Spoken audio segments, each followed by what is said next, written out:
Yeah.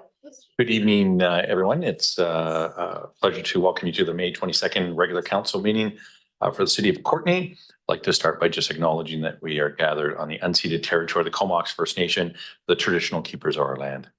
And with that, we'll move into introduction of late items. Councillor Morin. Great, thank you, Mayor. Oops, sorry. Thank you, Mayor. The late item is the Comox First Nation is requesting support regarding an addition to reserve application to the Government of Canada and requires a response no later than June 10th, 2024. As the next council meeting is scheduled for June 12th, 2024, this item has been brought forward for council's consideration. Excellent. If somebody would like to second that. Thank you, Councillor Cole Hamilton, for seconding that. And if there's no discussion, I'll just call the question. All those in favor? And that is unanimous. Councillor Jolicoeur, maybe just if you're opposed to something, when I say opposed, wave furiously, etc. And I appreciate that. So that passes unanimously. And that's a recommendation that is, was that on the previous slide? Yeah, perfect. Yeah, so we're good. Awesome. All right, we'll move into adoption of minutes from May 8th. Are there any errors or omissions? Seeing none, we'll accept the minutes as presented, and we'll move into financial services, regional social development grant service feedback, and I'll pass it over to staff.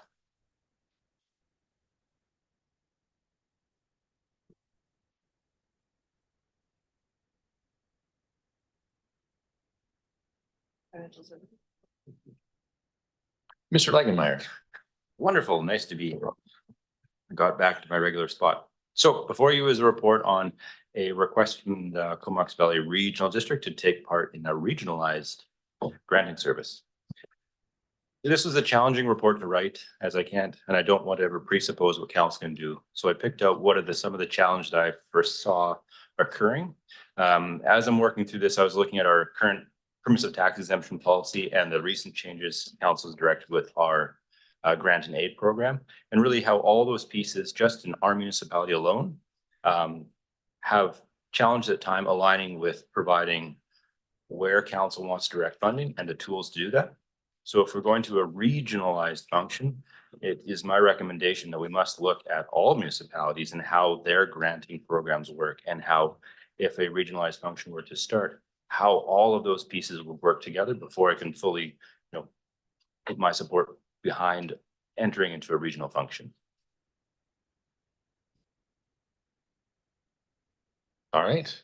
Are there any questions? Councillor Frisch.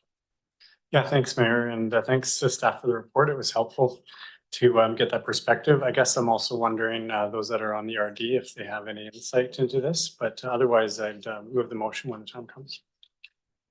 All right, and right now we are just doing questions for clarity, but if there are no, I see we've got at least one more question or comment here. Councillor Hillian.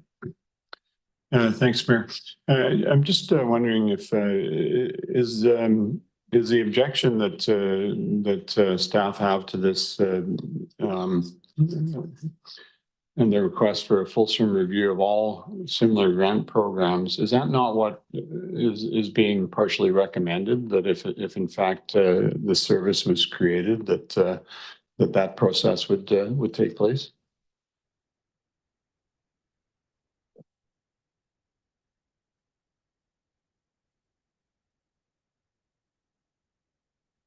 Mr. Corbett.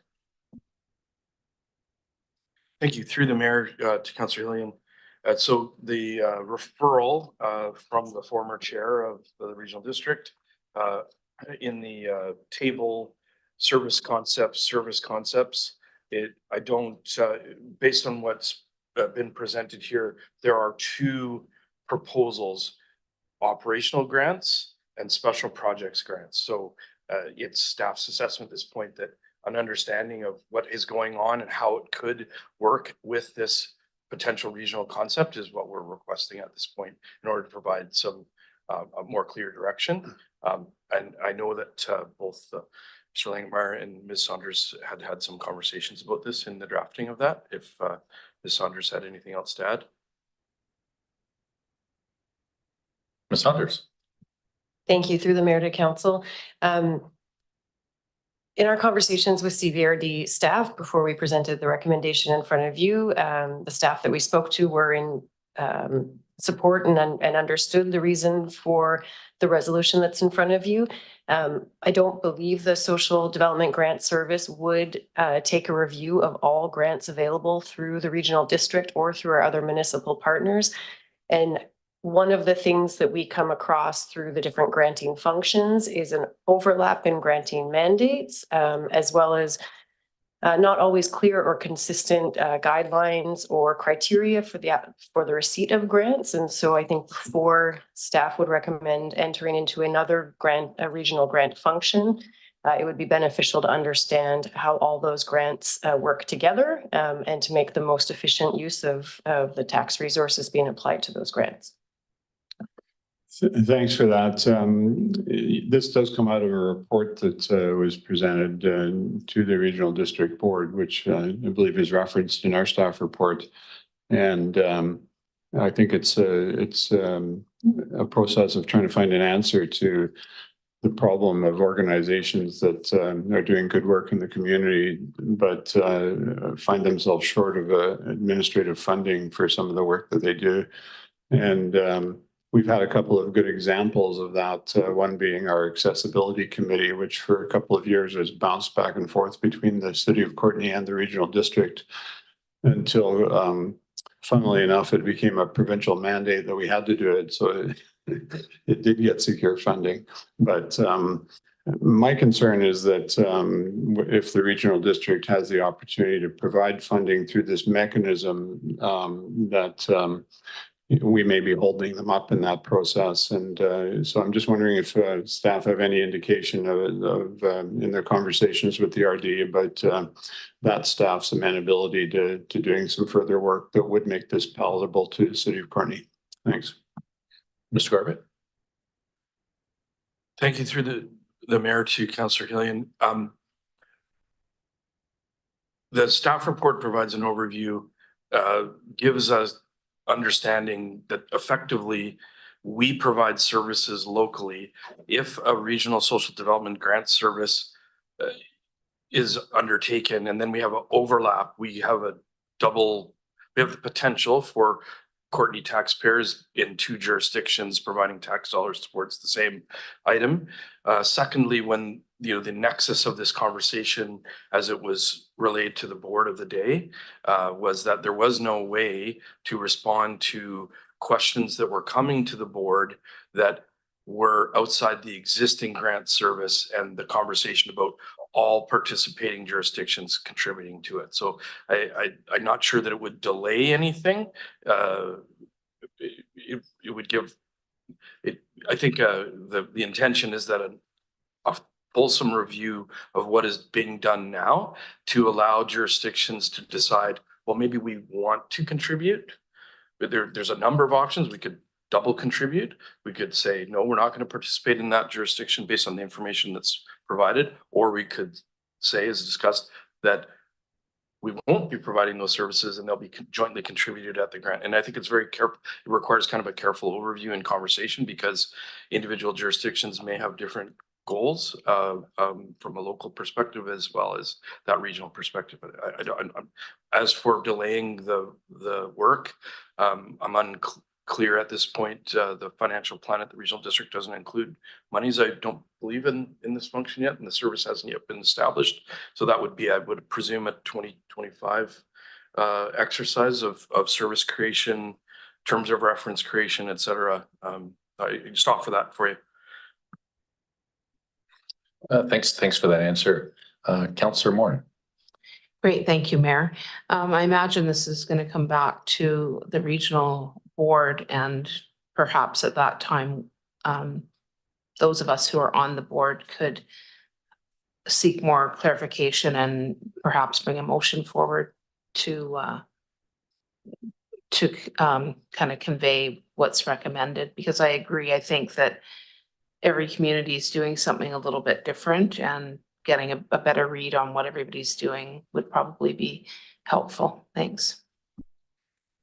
Thanks for the comment, Councillor Moore. And I mean, one of the things that jumps out at me is that, it's hard to make that comment, which I think staff have articulated, like, what's Comox doing? What's Cumberland doing? Is there like a per capita amount that's going to grants? We use gaming grants and sort of have an unwritten policy that we try to put that money towards organizations that are benefiting the entire Comox Valley, for instance. One of the things that strikes me though is the letter is from January of last year or February. What was it? From last year, some point. Where did it go? And so it's been on the books for quite some time, but it might be, especially talking to the chair of the regional district about, if there's services or something like that, that might be an opportunity for an elected officials forum, so that not only is the information there for the board members, but since this is something that we're trying to get that the regional district is trying to do, maybe we could respond either through this, modifying this a little bit, to request that the regional district actually do an elected officials forum where, and we've done it in the past, where each municipality can have a little slide deck and say, here's what we're doing. So everybody can kind of have that same information to move forward with. Because I think if we kind of go back and forth, it's going to be pretty slow moving. Whereas if we have an actual forum where everybody has the opportunity to speak to this, we may get to whatever that end result is a little bit faster. But I'll leave just as a comment, because it'll be up to you guys to make a motion. But Councillor Frisch. Are we still on clarifying questions, or did we move on? Well, I don't know that there's any more questions. So yeah, I think we can move on. Would you accept the motion? It'll be up to the council to accept the motion. It would have to get seconded, et cetera. But I've made my comments about what I would adjust in this in terms of requesting an elected officials forum to bring together the jurisdictions. But if council doesn't feel the same way, my job is, or each of one of our jobs is to articulate our position as best we can. But yeah. Councillor McCollum.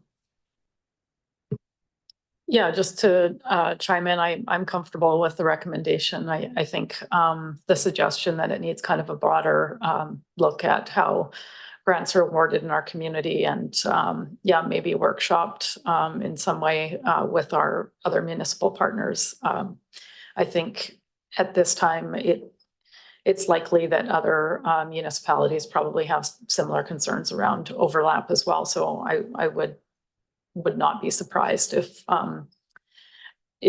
we're not the only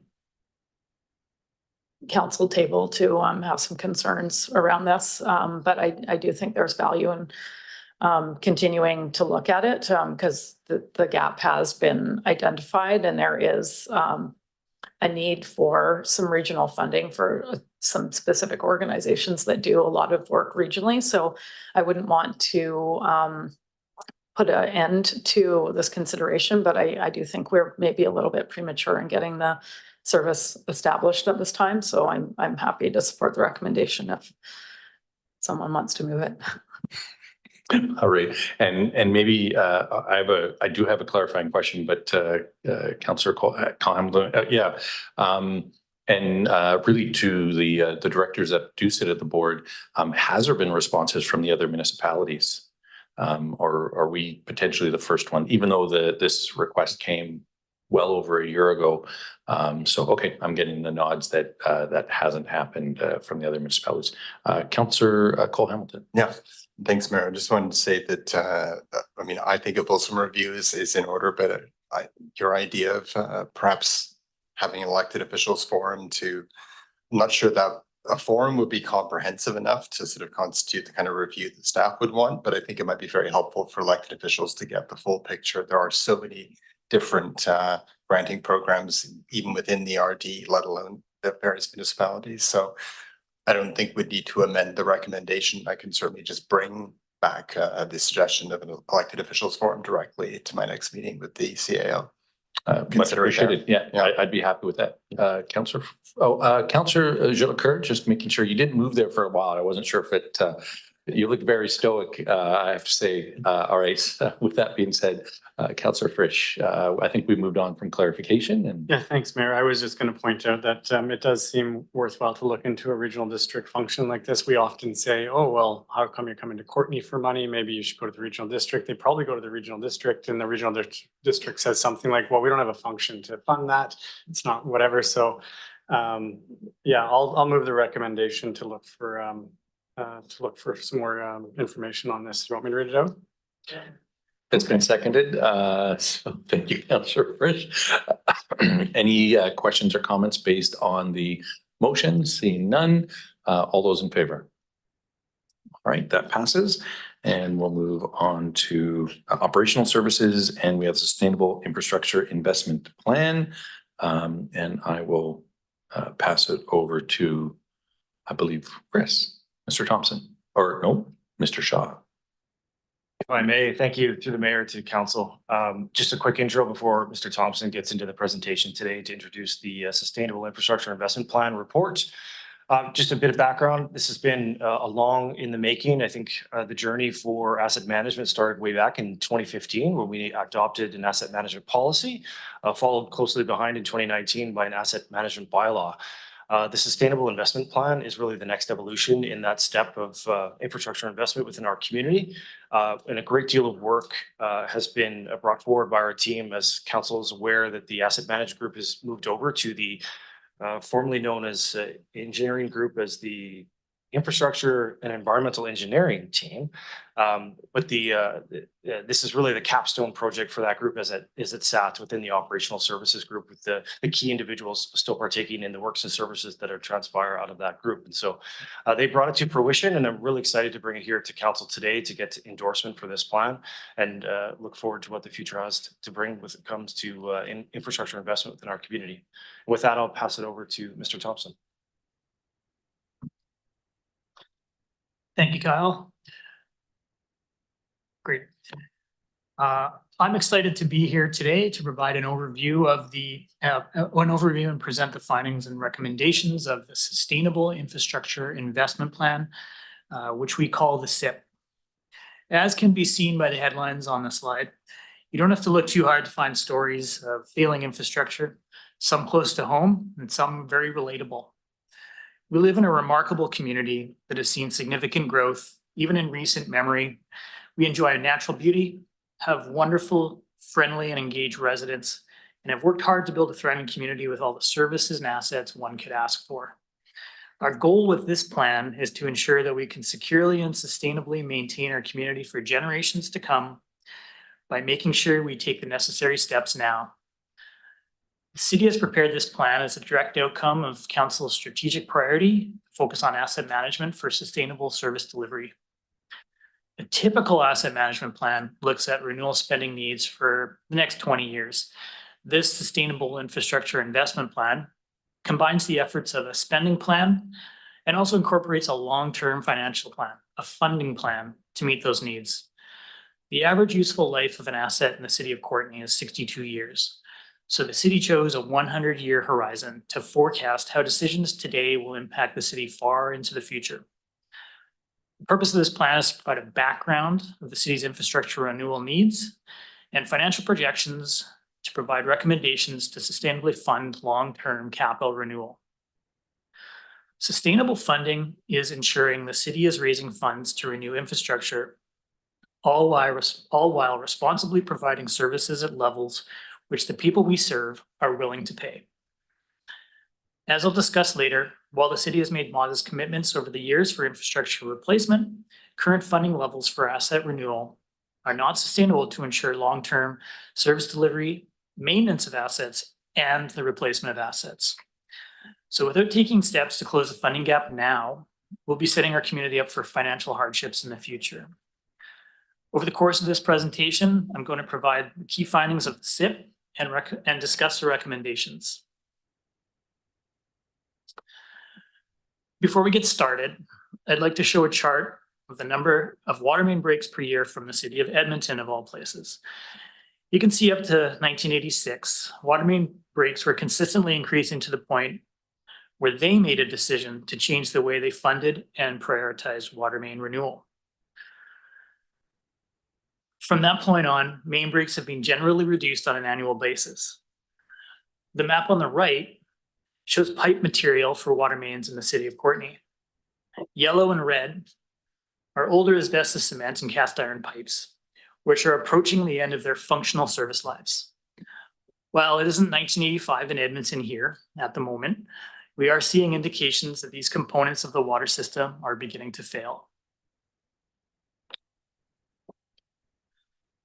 The history of Courtenay's infrastructure is unique. In the early 1960s, the city sold its municipal power utility to BC Hydro. It used the proceeds to install a sewer utility and a sidewalk network in what was then a compact community.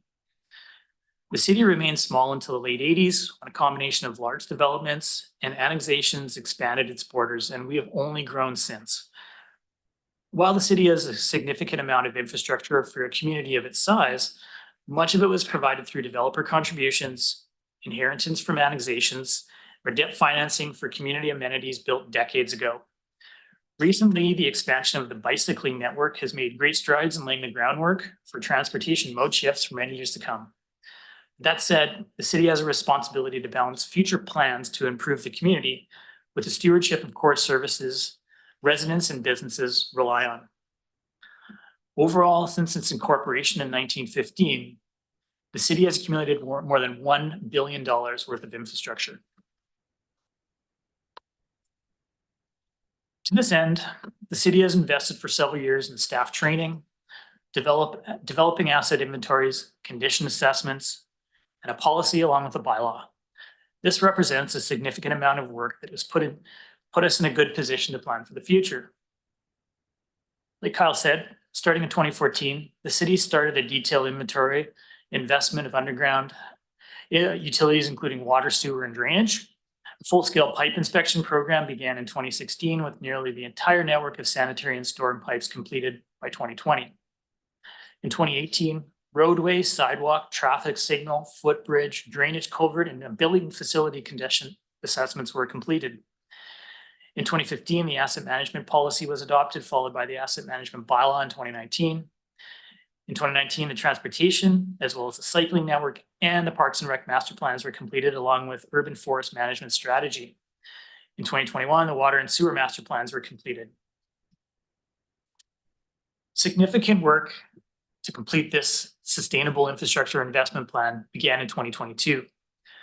This plan integrates all of this work that has been accomplished and also incorporates the framework of Asset Management BC. It's the wheel you see up there. This framework assists local governments in moving towards service, asset, and financial sustainability. It helps us to understand the city's current service delivery levels and financial state, and allows us to strategize for sustainable service delivery for future generations. This plan we're speaking about today integrates the work that has been accomplished, which falls under the assess heading, and addresses the plan and implement stages as well. If the recommendation of this plan are approved, we would move on to the implementation stage. So the graphic on screen shows us some of the key findings from this plan. We've already discussed the breadth of the city's asset inventory, which amounts to over $1 billion worth of infrastructure based on replacement costs. As of 2022, we see infrastructure renewal backlog of $82 million, representing infrastructure that's already beyond its functional service life and in need of replacement soon. Plan also determines there's an $8.9 million sustainable funding shortfall based on current funding levels versus the projected funding costs moving forward. Related to that, the recently completed master plans for water and sewer utilities, transportation, and Parks and Rec tell us that carrying out the commitments from these plans will cost an estimated $64 million in the future, and that's based on conservative estimates. So looking at financial plans from recent years, the city is forecast to borrow an average of $5.3 million per year to help close the gap between funding and spending, representing about a third of the capital costs per year. If this continues, debt could accumulate to over $100 million in just 20 years, reaching a point where debt interest costs begin to approach the principal payments. Municipalities will also inevitably see increased costs for infrastructure renewal in the face of climate change. This will result in not only added renewal requirements, such as larger drainage pipes or more robust pumps, but also in higher costs of materials along with supply chain disruptions. While it's important to calculate the costs now, well, it's difficult to calculate these costs now. We all know they will play an important part. Considering all of this, the annual funding deficit for infrastructure renewal, limited grant availability, and the long-term cost of debt, a decision needs to be made on ways to fund the city's renewal obligations. Another illustrative example is to forecast the funding gap over a 100-year spending timeline versus the funding that's required during that time frame. Represented in the graph here, modeling indicates that infrastructure replacement spending will exceed $1.4 billion over the next 100 years. Current funding will provide $590 million over the same time frame, and that's in the form of the $5.9 million per year for 100 years. This results in a 100-year funding gap of $896 million. If we continue underfunding in this way, projected revenue will be insufficient to cover anticipated expenses. In the more immediate future, if underfunding continues, the current $82 million infrastructure backlog could grow to $246 million in just 20 years. So there are several strategies and options for closing this funding gap. The first recommended strategy is implementing what we're calling a cumulative sustainable infrastructure investment plan contribution to reserves. Funded by tax and rate increases to bring the city's infrastructure spending to sustainable levels and help close the funding gap. Various scenarios were considered to minimize the burdens on taxpayers while ensuring sustainable services residents rely on. At the end, a 1.5% cumulative increase to property taxes was recommended. Tax increase would impact the average household by approximately $25 per year, if this is a straight tax. There's options for using non-market change revenue or obsolete debt payments to reduce the taxpayer requirement, which I'll get into shortly. We believe this is an increase that would be acceptable to the residents of Courtenay, so long as they clearly understand what the funding is needed for and how it will ensure the long-term sustainability of services in the city for themselves and for future generations. So there's also other options to consider that can complement the increased revenue strategy. One option is to convert obsolete debt payments to infrastructure replacement reserve funding. Funds once used to service debt payments for infrastructure projects would be paid into a capital reserve once the debt has been paid off. We are also recommending utilizing non-market change revenue to increase infrastructure replacement funding until the annual funding gap is closed. Increased tax and rate revenue from city development growth would be paid into the capital renewal reserve. Integrating life cycle costing in the city's decision-making is also an essential step. This can be achieved by amending the procurement policy to consider life cycle costing when evaluating procurement decisions, and significant steps have already been taken on this recommendation. Requiring a life cycle costing analysis to be conducted when new capital expenditures are considered, or when life cycle costing analysis to be carried out when council is considering rezoning, subdivisions, or other forms of development applications. There's also aligning the city's investment portfolio with long-term cash flow projections to allow for the highest investment return. The city recently adopted an investing policy to invest funds in a manner that will provide for an optimal blend of security, risk-adjusted returns, and meet the needs of current and future cash flow demands. And we're also recommending an update to the development cost charge program. So I'd like to circle back and talk about the Sustainable Infrastructure Investment Renewal Reserve contributions. Contributions are a cumulative increase, meaning that it is added annually to the previous year's amount contributed to the renewal reserve. So in 2014, $468,000 was transferred to what we call the SIP renewal reserve. In 2025, this 2024 contribution will be built into the operating budget as a committed reserve contribution of $468,000. And if council chooses to commit to the 1.5% tax levy to the renewal reserve, the total amount would be $976,000. Then In 2026, the previous year's contribution would be built into the operating budget, and the 976 would be committed to that reserve, plus the 1.5%, for a total of $1.5 million being transferred into that renewal reserve. So because this increase is calculated against a larger and larger budget each year, you can see in the chart, hopefully, that the annual contribution grows. We're not trying to build up the city coffers here. As soon as money comes into the reserve, it's spent on capital renewal in that same year. In the case of property taxes, this is how we close the sustainability gap in 10 years. So by 2023, the combination of existing funding and the cumulative contribution amount would be in the range of $9.4 million for the general fund. It's important to note that the water and sewer rate review is currently being completed and will include recommendations to increase contributions to water and sewer rate renewal reserves as well. So the equivalent 1.5% tax levy amount can come from a blend of taxation or non-market change revenue, similar to what happened in 2024. The 2024 non-market change revenue was $434,000, or equivalent to a 1.3% tax increase. So the tax portion from existing households was $34,000, or about 0.2%. While the non-market change revenue varies from year to year, a combination of non-market change revenue and tax increases could be used to fund the annual cumulative contribution to the SIP reserve. We also have some other options for future consideration, which are beyond the scope of the detailed work in this project, but they do include things like establishing equitable infrastructure reserve contributions for each asset class based on, for example, the total value of that asset class in relation to all of the assets in the city. The city may also want to consider taking every opportunity to look for efficiencies in its capital program. Efforts are being made to initiate budget deliberations earlier in the year, for example. It's also important for staff to consider service levels and continuously look for ways to improve efficiencies. And in terms of borrowing, the city may want to consider developing a policy for borrowing versus pay-as-you-go. So while borrowing can help address short-term cash flow challenges on large projects, developing a policy could also be considered. It's worth noting this plan should be considered a living document that will be updated and adjusted as new information becomes available.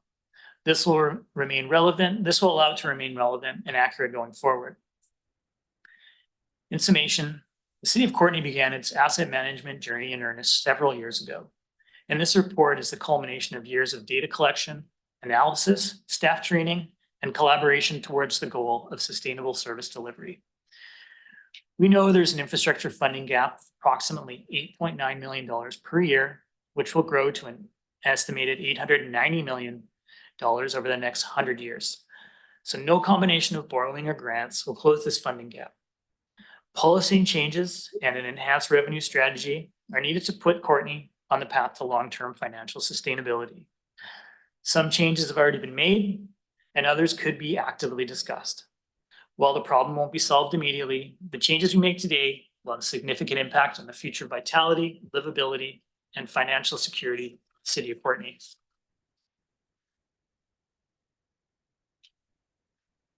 And I'll close,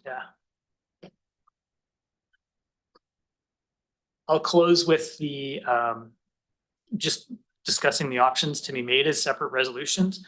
And that was the council approved the Sustainable Infrastructure Investment Plan, that council directs staff to implement the Sustainable Infrastructure Investment Plan by including the plan's recommendations in the 2025-2029 financial planning process. Thank you. Thanks. Really appreciate that. And it harkens back, I think the last term, I recall Councillor Cole Hamilton bringing forth a resolution for that full life cycle cost. So seeing this is very exciting. So really appreciate all the effort that's gone into it. Councillor McCollum. Yeah, thank you, Mayor, and thanks for the presentation. Yeah, there's a lot to chew on here. It's a major shift in how we've been doing our financial planning, but as your earlier slide presented, it's been a long process and something that we've been working toward for some time. I had a question. I have a few, but I'll do my one at a time. My first question being around the non-market change revenue recommendation, that we include that change into the SIP each budget cycle. And I mean, that is just another way of saying a higher percentage. Currently, we're using that to reduce taxes, I think maybe by about a percentage point. Our CFO can correct me on that. But so basically, we're saying 1.5%, but then there's also a recommendation to perhaps make that a higher number, maybe 2.5%. I'm not totally clear on the implications there. So my question is, if we were to go on that path, are we talking about a shorter implementation, or like I'm just not clear how that plays out in the funding gap that was in the slide. And my other part of that question is the $25 per year impact to the average house. It's cumulative. So is that $25 not increasing over time? Like, what's the other assumptions that are built into that $25 per year? I just think saying $25 per year is maybe a little bit misleading.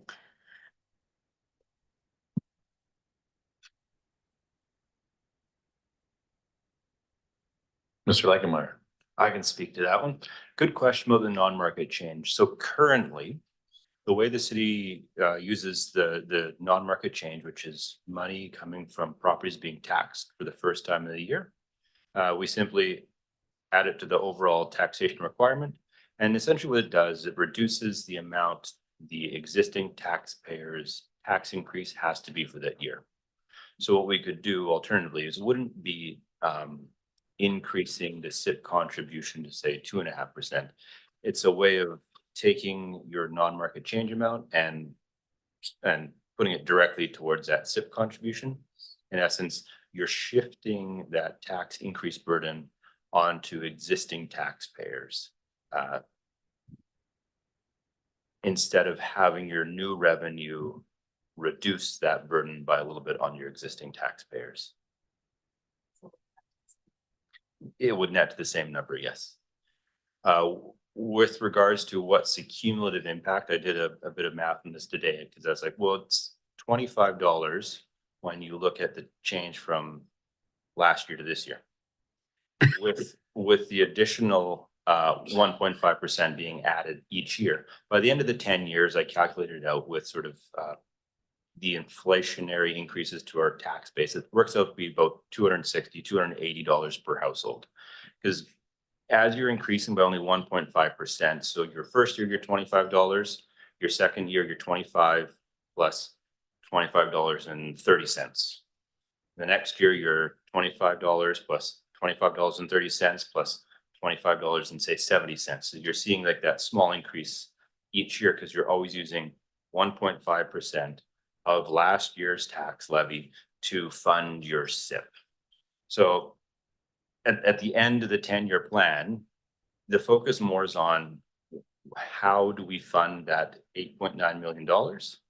One of the ways to break it down so it's not as a large one-year change to say it is equivalent of about $25 this year.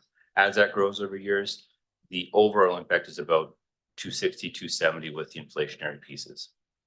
Does it land on that exactly at 10 years? That'll depend how our assessment changes. You know, we have a change in our commercial base. Will future councils make different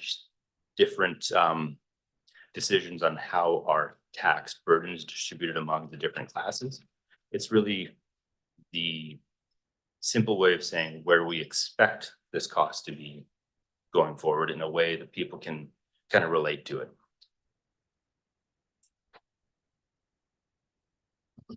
Thanks, Councillor McCullum, and that's generated some more discussion.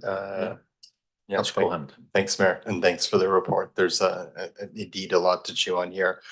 I wanted to ask a question about some of the sort of assumptions that were made in the modeling that we're looking at, and obviously how we're going to pay for all of this work. Part of it is grants. Traditionally, it's been a part of how we fund the work that we do, and all I could see in the report, the sort of 71-page document, is the quote, modest estimates were used. And I was just wondering if it's possible to elaborate a bit more on that. And perhaps another item to consider when answering that question is that I think table 3 talks about the funding of projects over the last 6 years. And unfortunately, it doesn't break down whether those are due to growth or whether those were replacement of assets. But in that case, 24% of the funding of the projects over the last 6 years or 2020 to 26 are listed as being from grants. So I'm wondering, given that, if it's possible to break that figure from table 3 down to what percentage of asset replacement projects were funded by grants. That's one question. And the other one is, what was the assumption that was used in the modeling for percentage coming from grants? Sure. Thank you, Councillor. Through the mayor to council. That modest amount, I don't have the model in front of me, but it's there's 2 types of grants that we kind of refer to. There's application-based, which are not as sustainable as guaranteed grants like gas tax, Community Works Fund. We rely on, we included the Community Works Fund grant reliably in the funding. I think we used a factor of maybe 10% success, 20% success on application-based grants. That being said, those grants are usually for upgrades, not necessarily for renewal projects. So they really can't be considered a reliable or sustainable source of funding. Hopefully that answers that question.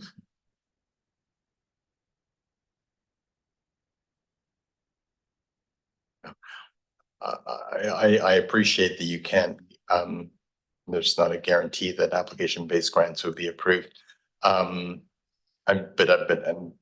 I guess one of my questions was what number was used in the modeling, and what percentage of funding would come from grants, and how is that derived? Because that's a fairly important piece if we're going to look at how we're going to pay for things. That's often a fairly top of mind consideration as we plan and fund projects. It would just be really useful to know that. Sure. Through the mayor to council, I can tell you that in the modeling generally, the only grant that was really considered was the Community Works Fund on a regular basis for renewal-based projects. Okay, and sorry, I probably have a couple of further questions. Maybe I should cede the floor and I'll ask the rest of my question related to this later. I'll just do that for now then. Thanks. Thanks, Councillor Cole-Hamilton. Mr. Shaw. If I may, thank you, through the mayor to Councillor Cole-Hamilton. Appreciate the question, complicated question, obviously. The focus of the SIP and the asset management plan really is focused on asset renewal, like for like renewal of existing in-service assets, whereas our grant applications, as Mr. Thompson articulated, vary depending on the asset class in which we're attributing that to. Sometimes it's upgrade and modification of existing, which includes some renewal, so portionable renewal. So there's why we speak to a modest rate. So say if we're replacing the infrastructure on 5th Street to put in bike lanes, we're also replacing existing sidewalks that are at the end of their useful life, but we're also adding to that. And so the cost escalation will be quite large relative to just a simple like for like. Whereas, as Mr. Thompson articulated, the gas tax that we receive on an annual basis is quite fixed relative to our population size and our overall spend. And that's attributed on a like for like or a one-to-one representation within the funding model. So that's where the variation, and we speak a few places in the report into the variability of that, and it not necessarily being a consistent measure of application relative to asset renewal from a grant perspective. It can depend year to year. Sometimes there's grants that come in that would not otherwise be accessible any year over year perspective. We tried to create a plan that was quite fulsome in its analysis to say what is predictable in terms of our ability to close that funding gap over a duration or a period of time. And as Mr. Lagmeyer spoke to, and Mr. Thompson as well, it's a living document. There's going to be amendments and adjustments that need to be made as we go through our financial planning model. Investments could reward us quite substantially in any one year over another, and we wouldn't want to suggest that for any intents and purposes that we're fixed in terms of our recommendation of the 1.5. The 1.5 provides the guide to close the gap based on knowns and assumptions that we can make that are clearly objectified within the plan. But if there's variations that come, there's an opportunity for our financial planning process to articulate those variations and create a different recommendation on any one fiscal year relative to what we're receiving in terms of funding, whether that be provincially or otherwise. Thanks, Mr. Shaw. I do see that Councillor Jolicoeur is online. I'll let you go next. Thanks, Mayor. And I think Mr. Shaw answered one of my questions, but yeah, I've really enjoyed reading this report. Really happy to see all the time across the organization that went in from all the different divisions and the recommendations. I too have a lot of questions, but I'll start with my first one, which is kind of going off of Councillor Cole-Hamilton and Mr. Shaw's previous comments, which was as it relates to the 1.5, happy to hear that there's going to be potential for that to be amended on a year-to-year basis based on the needs at the time. The 1.5, and there's a graph in the plan that shows the three different options, I think 1 year, 5 year, and 10 year. And I'm wondering, probably for our finance folks, how this approach, the 10-year approach at 1.5% to fill that funding gap, how that really takes into consideration the intergenerational costs. From reading the report, we got to this point of having a funding gap as a result of underfunding for a significant long period of time. And so I'm wondering if staff can speak to how this kind of spreads that burden across multiple generations in the community. Start with that one. Thanks, Mayor. All right, thanks for that.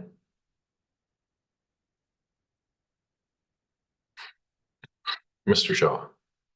Thank you. Through the Mayor to Councillor Jolicoeur. It's a great question. The graph in the report speaks to 1, 3, and 10, I think, as you articulated, represented. We really, in terms of that, it was just really illustrated to show the net impact of the deficit relative to the funding gap that existed today and what a potential solution looks like in the future, being attainable and realistic within the time frame that exists with a financial planning model, understanding as we continue down this path, we are also accumulating additional burden relative to deficit of our infrastructure every year that goes by. I think the report spoke to an $89 million or $82 million deficit that currently exists today. And so that continues to climb for every year that we don't make a forward movement in its progression. Could it be shorter? Could it be longer? It could be either one of those things. The report really speaks to the financial impact that exists today and a mechanism of which to bring it forth to control and under a provision of manageable spending limitations and attainability within the spending fund over the 10-year period. We are a medium to small municipality, and so the capital investment on any one given year will be attributed to the attainability of delivery of those projects as well. And so we don't want to be too overly ambitious in terms of what we can accomplish in any one year. So the funding expense is relative to the funding saving, as Mr. Thompson articulated earlier in the report, from an attainability perspective. It's an interesting metric with respect to spreading it over future generations. And I think one of the most idyllic methods when we talk to this report or speak to this report is using the non-market change. Non-market change is net new revenue that's attributed from the city, typically from greenfield development infrastructure that has very little capital cost upfront because we're inheriting net new infrastructure. And instead of reducing that burden of taxation, we're using that fund in turn to supplement the renewal cost of older infrastructure rather than putting the deficit of the burden existing specifically on taxation. So when I think in the report, it speaks to 2024 is projecting a 1.3, which means the actual taxational increase would be 0.3% next year if we were to continue with that kind of funding source model. And additionally, adding to retirements of investments could close that gap in terms of 1.5 without actual increasing taxation base to the per capita or to each household. So there's a lot of options within this in terms of funding, and I think that's why it's so important to recognize that it's going to be an active part of the financial planning processes, and there is decisions for council to make at that time, at that table, when we present this year over year in terms of how they choose to fund it one way or another. All right, thanks. Next, we have Councillor Frisch. Yeah, thanks, Mayor. I was just hoping to double back to the question about the non-market change addition and in funding this SIP fund. I guess I'm wondering the same thing. This modeling that was done for 100 years, is that using just 1.5% per year and not the addition of the non-market change into that fund? Yeah, thank you for that. If I may, through the mayor, to Councillor Frisch. From a projection perspective, the funding model that is articulated within the SIP is a 1.5 cumulative tax increase to close the funding gap. There are and I separate the issues. There are a number of ways to fund the 1.5, and that's really what we're articulating through much of the process here. Is there are different mechanisms which, instead of just general taxation or tax increases to fund the 1.5, the 1.5 sets the base tone for the financial contribution that's required from into a reserve on a cumulative sense for a 10-year period to close the funding gap. Okay, that makes sense. I guess just to sum it up in my mind, that would mean that, 1.5% sounds completely reasonable. The question is, do we stop spending on other things while we focus on funding this gap? And that's kind of what you're saying, because I think historically we'd go, look, we put in all these new units and maybe they're even in really efficient places where the infrastructure already exists. So let's build some parks or some new bike lanes or whatever. But you're suggesting earmark that up front for this funding gap and then deal with those other strategic priority questions after that. Is kind of what you're suggesting could be our the way we look at it. It's a great question through the mayor again to Councillor Frisch, and it's really a decision point of council, right? We're not suggesting through this SIP plan that we not consider the strategic priorities of our council, not consider the capital acquisition or the upgrades of existing assets like additions of parks. This is simply setting the stage for what we know to be the sustainability gap relative to our in-service infrastructure. We know that the longer that it goes, the more costly it becomes, both from a long-term capital investment perspective, but also in an operational year from a reactive perspective. Reactive maintenance and repair is extremely costly relative to planned preventative repair or renewal of assets. Fixing something that breaks overnight is a lot more difficult than something that we can plan for in the future. And so really, it's about a balanced approach. It's about setting a manageable stage for our future, and it's about recognizing where we are and how we got here. It took us 100 years to get here. It'll take us 100 years to get out. And we're not suggesting that we're going to close the gap overnight, but it sets the stage for the future. I think at one point, council had asked the staff to identify what is the funding gap, what does our infrastructure look like, where do we stand relatively speaking to our future. These are the answers to those questions, and they provide us with a clear output. It's a math equation with a solve on it. There's an answer there. How we get all the pieces into that pie to create the final answer is one that can be determined on any given year by council. Thanks for that insight. All right, Councillor McCollum. Thanks again. Yeah, one of the challenges that I had in reading this is just how mixed together the information is that relates to our infrastructure related to our utilities of water and sewer, and then general. And it seems as though the recommendation that we're focused on today is the general, our general revenues capital plan. But then the breakdown of the analysis in the report is always includes water and sewer. And so the first table in the report shows a funding gap of 8.9 million. But then if you remove water and sewer, it's like 5.1. So I just, in terms of feeling confident in, these decisions that we're making around, what is going to be a 15% increase in, well, actually it'll be more than 15% over 10 years in addition to our inflationary pressures. I do think it would be helpful for me as a decision maker to have those things teased out. I'm very confident after reading this report that we are underfunding our infrastructure renewal, both with water and sewer. That's really clear to me. But a lot of the figures presented, I can't really tell what side of them they go. And the answer to those is different because we address our water and our sewer infrastructure differently than our general taxation. And on that note, there was on your slide, I think $82 million backlog, I think was one of the figures that was presented there in the 80 million range. How much of that is water and sewer?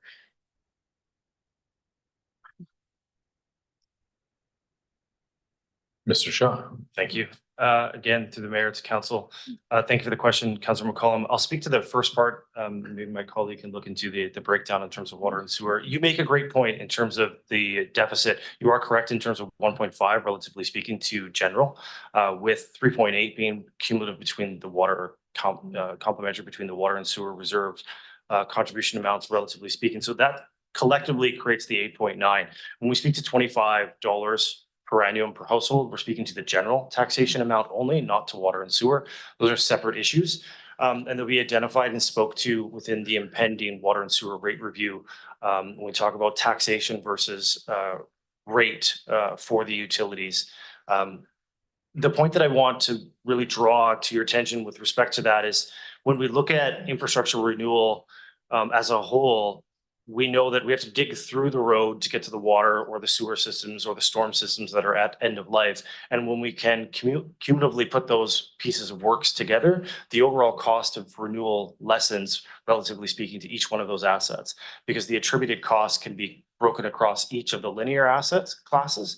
And so when we put them, the reason we put them together is because when you build out a fulsome plan in terms of renewal and the renewal projects, you want to build as many of those pieces together at one time when you build a project in terms of cost effectiveness and efficiency of delivery. And so that's important to understand when they come together and within the scope of the works of this project. To that end as well, the linear assets within the water and sewer classes are only separated as a result of their utilitized within our community's perspective. And you spoke to the importance of recognizing that that will be an addition in terms of the cost. And we don't yet understand the net impact, but we do understand on a per annum basis in terms of the residential rate, but we do understand the deficit that exists within those asset classes.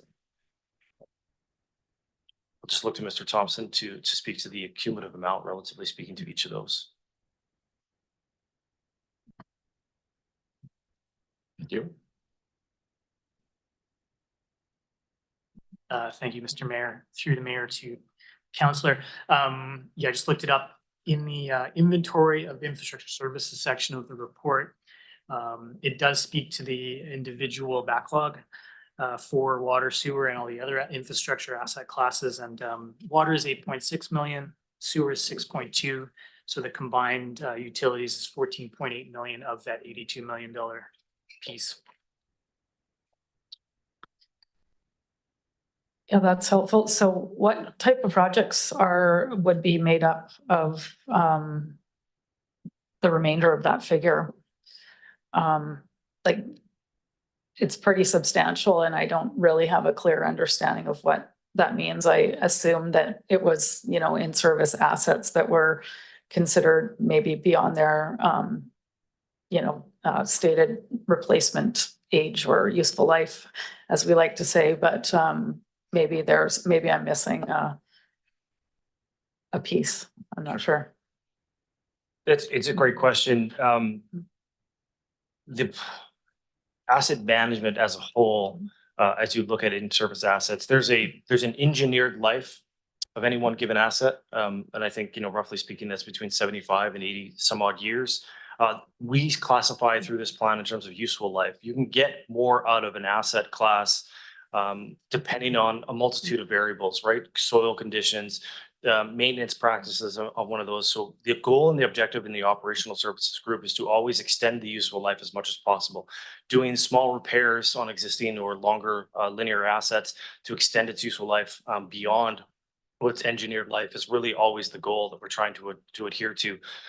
In terms of what's already come and gone, we have examples in our municipality where we still have wood stave pipe that's in service in terms of storm pipes. It's still made out of wood. It was originally installed in the 1900s, early 1900s. It's still in existence that hasn't been renewed. So that's when we speak to the deficit. There's deficits of that nature that still exist within our community. Thanks for that.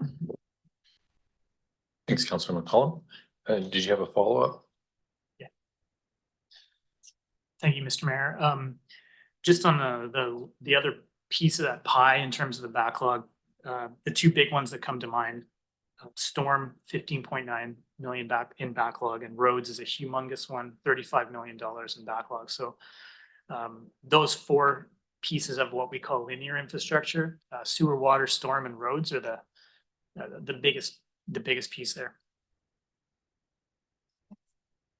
Thanks for that.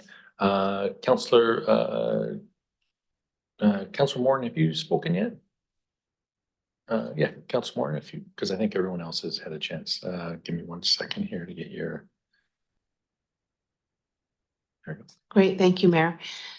I guess we're assuming that this plan includes every asset, regardless of whether we may decommission something at some point. Is that clear enough? Yeah, the short answer to that. Yeah, thank you for the question, Councillor. The short answer to that is yes. Yeah. If through the process of asset management, we decided to retire an asset instead of renewal, it would impact the overall score of renewal cost relatively Right, speaking. but everything has been considered. Okay, Correct. thank you. Thanks, Councilor Moore.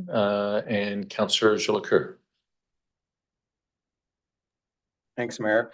In one of the appendices, it speaks to the tax rate options, Appendix C. And just to kind of piggyback on Councillor McCollum's questions around what we're considering tonight. I mean, the motion as it's on the table is talking about approval of the plan. And the plan does talk about water utility and sewer utility rates. I think the recommended is option B. So I just want clarity that we are in fact, even if we are talking about approving this plan, that the water and sewer utility recommendation will be coming back at a separate meeting and a separate report. It's just a little confusing because it's actually in this report as well. If I may, through the mayor to Councillor Jolicoeur, you are correct. The calculations are contained within the SIP plan, the values of which need to be attributed to each asset reserve, both being water and sewer, need to be determined through the financial planning and the rate review analysis. So that will be the details of the financial impact relative to those two utilities, and they will come back in a separate report for council's consideration. I will offer, if I may, the recommendation here is really just to accept the information that has been presented in the report and use that information as part of the consideration process for future budgetary impacts and analysis. So there's no real impact in terms of agreeing to it today, relatively speaking, to the 1.5. There is a chance to have that conversation in a fulsome sense at every budget cycle.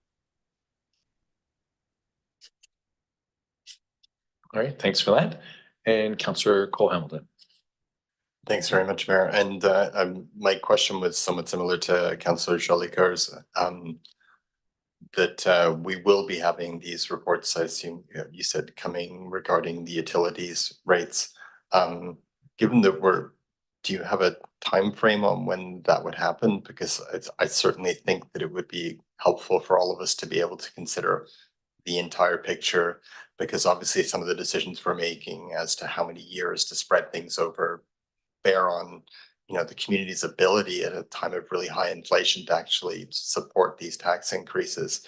And I think without seeing both utilities and the general all as a single picture, it's very difficult to endorse any particular sort of framework or the sort of length of time over which increases might be considered. So I'm just wondering when we might be seeing those, and if it's possible to, I know this is part of me that would prefer to consider all three simultaneously rather than trying to sort of make any kind of assessment on this one in isolation, which is slightly compounded by the fact that, as Councillor McCollum was saying, that we do, in some places, everything's all the utilities and the general taxation are all in one place, the numbers. But in terms of what it's going to take to, to fund this, we only have one of the three pieces of information in front of us. So I guess essentially, when do we expect to see those, and are the water and sewer going to come simultaneously? That's a great question. Thank you. Through the mayor, it's Councillor Will Cole-Hamilton. The water and sewer will come simultaneously. We'll bring them both back.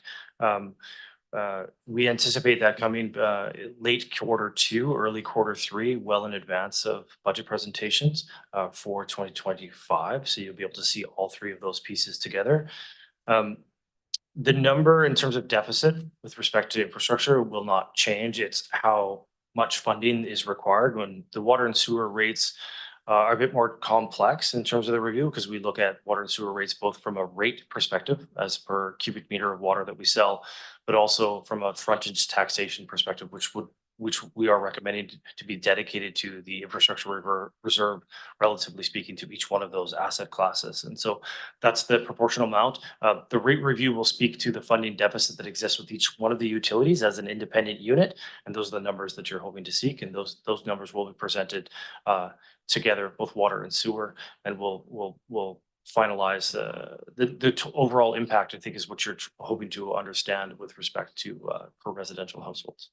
Okay, thank you. I have one other question, but it's on a different issue. And so perhaps Councillor Jolicoeur goes first, then I'll ask it again. Fantastic. And we have Councillor Frisch, who I believe was just slightly ahead of Councillor Jolicoeur, but yeah, just a quick question. It was mentioned in the report about the various master plans that we have, the recreation master plan, transportation, cycling, and so on. And obviously those are costs that we're somewhat committed to doing in the future. But am I clear that this funding gap doesn't include those costs? It just includes the renewal costs moving forward, or does it also include those costs of those plans to implement? It's a great question. Hopefully not over speaking. It includes. The answer is complicated. The answer is yes and yes. It includes those costs. Not to complicate myself. The master's plans speak to growth, and they also speak to renewal, and they speak to upgrade. And so the financial model that exists here within the SIP is for the like renewal that exists within each one of those plans. And so the plans are more fulsome in terms of their overall delivery relative to each asset that we're speaking to. And with it, for the water, it speaks to upgrade long-term need, but it also speaks to asset renewals as well. So would putting money aside for this funding gap strengthen our position to execute those plans and fund them? Would that be fair to say? It would be fair to say that this plan would execute a portion of those plans, correct? A portion of them. And if I might just kind of roll into my next little question is, we get all this money together and I guess you'll be drawing from it to do renewal projects. And then how do those decisions, are those like come to council for funding as per usual, capital programs and then of such? It's all the same scenario for how money gets spent? Absolutely. It's a transparent financial planning process that includes our capital and operational plans that are presented to council on a per annum. And it is council's choice to adopt and proceed with those plans as presented by staff. Those plans obviously would be informed by our master plans and based on the useful life relative to a risk matrix to a likelihood of failure relative to any assets that are up for renewal. Yeah. So, you know, the public and council would see and make that decision if money is going to the road or to the rec or whatever. Yeah, okay, thanks so much. Thanks, Councillor Frisch and Councillor Jolicoeur. Yeah, thanks, Mayor. I guess my last question is really around what's in the staff report and in the plan, was also in the presentation. Really clearly hearing from the report and from staff that revenue needs to be at the center of all this and how we can diversify our revenue streams. And I see that in the recommendations that are in the report. I guess I'm curious, you know, there are some that were considered as future considerations, and then there's some that are spoken about as immediate for action or some that have already started. Beyond the non-market change revenue and the actual just the tax, the 1.5%, are there any other kind of best practices, and the question for staff really and those who were involved with this, any other best practices that like size communities like Courtenay are considering to fund SIPs and assets beyond what's being recommended here? Mr. Shaw. Yeah, thank you for that. To the mayor, to Council Jolicoeur. I can let the group speak as well. Really, the one that comes to mind is the refocusing of obsolete debt. As debt becomes to an end of its term, its continuation of that debt servicing within, because it's already built into the foundation of the tax base that has been applied to the residents over the time of its life. And so converting that instead of doing increases is obviously one that works extremely well. It doesn't have a net impact in terms of the budget or the budget line increase that would happen any one year over year.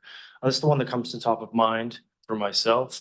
I'm sure investments are obviously an important one, and as the economic world changes in front of us, our investment portfolios become much more volatile, sometimes to the positive, and so we'll be able to utilize some of those. And again, why we speak to the fact that this plan is liquid in that it's evolving over time, and you know, given those investments and given that investment that we make in ourselves in terms of our community and continuously applying for grant applications to minimize the impact, all of those things will come into play. And that's why the plan needs to be recommended for inclusion within the financial planning model on a year-over-year basis, so that the most up-to-date information can be provided at the time, so the best decision can be made for the forward.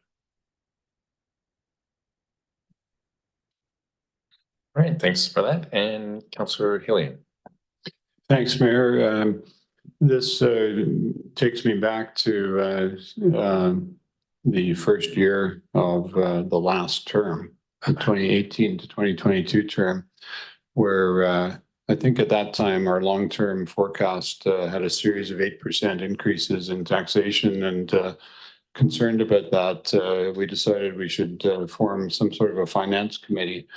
And it wasn't one of our more stellar achievements of that term, the pandemic notwithstanding, which certainly got in the way. But I think the hope that some of us had was that we could actually come up with some innovative methods of increasing the revenue stream to the city beyond our traditional reliance on property taxes and grants. So it seems to me that this infrastructure gap that we're now trying to address highlights that same challenge. And my hope would be that once again, that we could in fact turn our minds to whether or not there are some innovative things that we can do. For example, if we built a new public works building, could we build a housing on top of it that would generate revenue?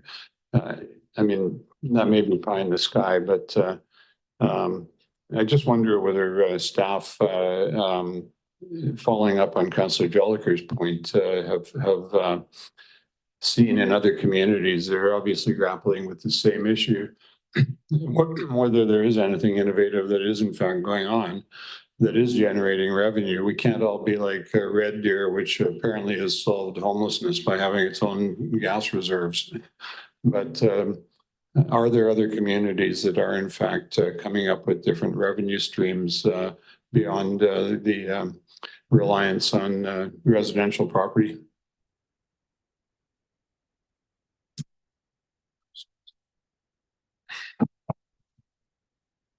Thank you for the question, Councillor Hillian, through the mayor.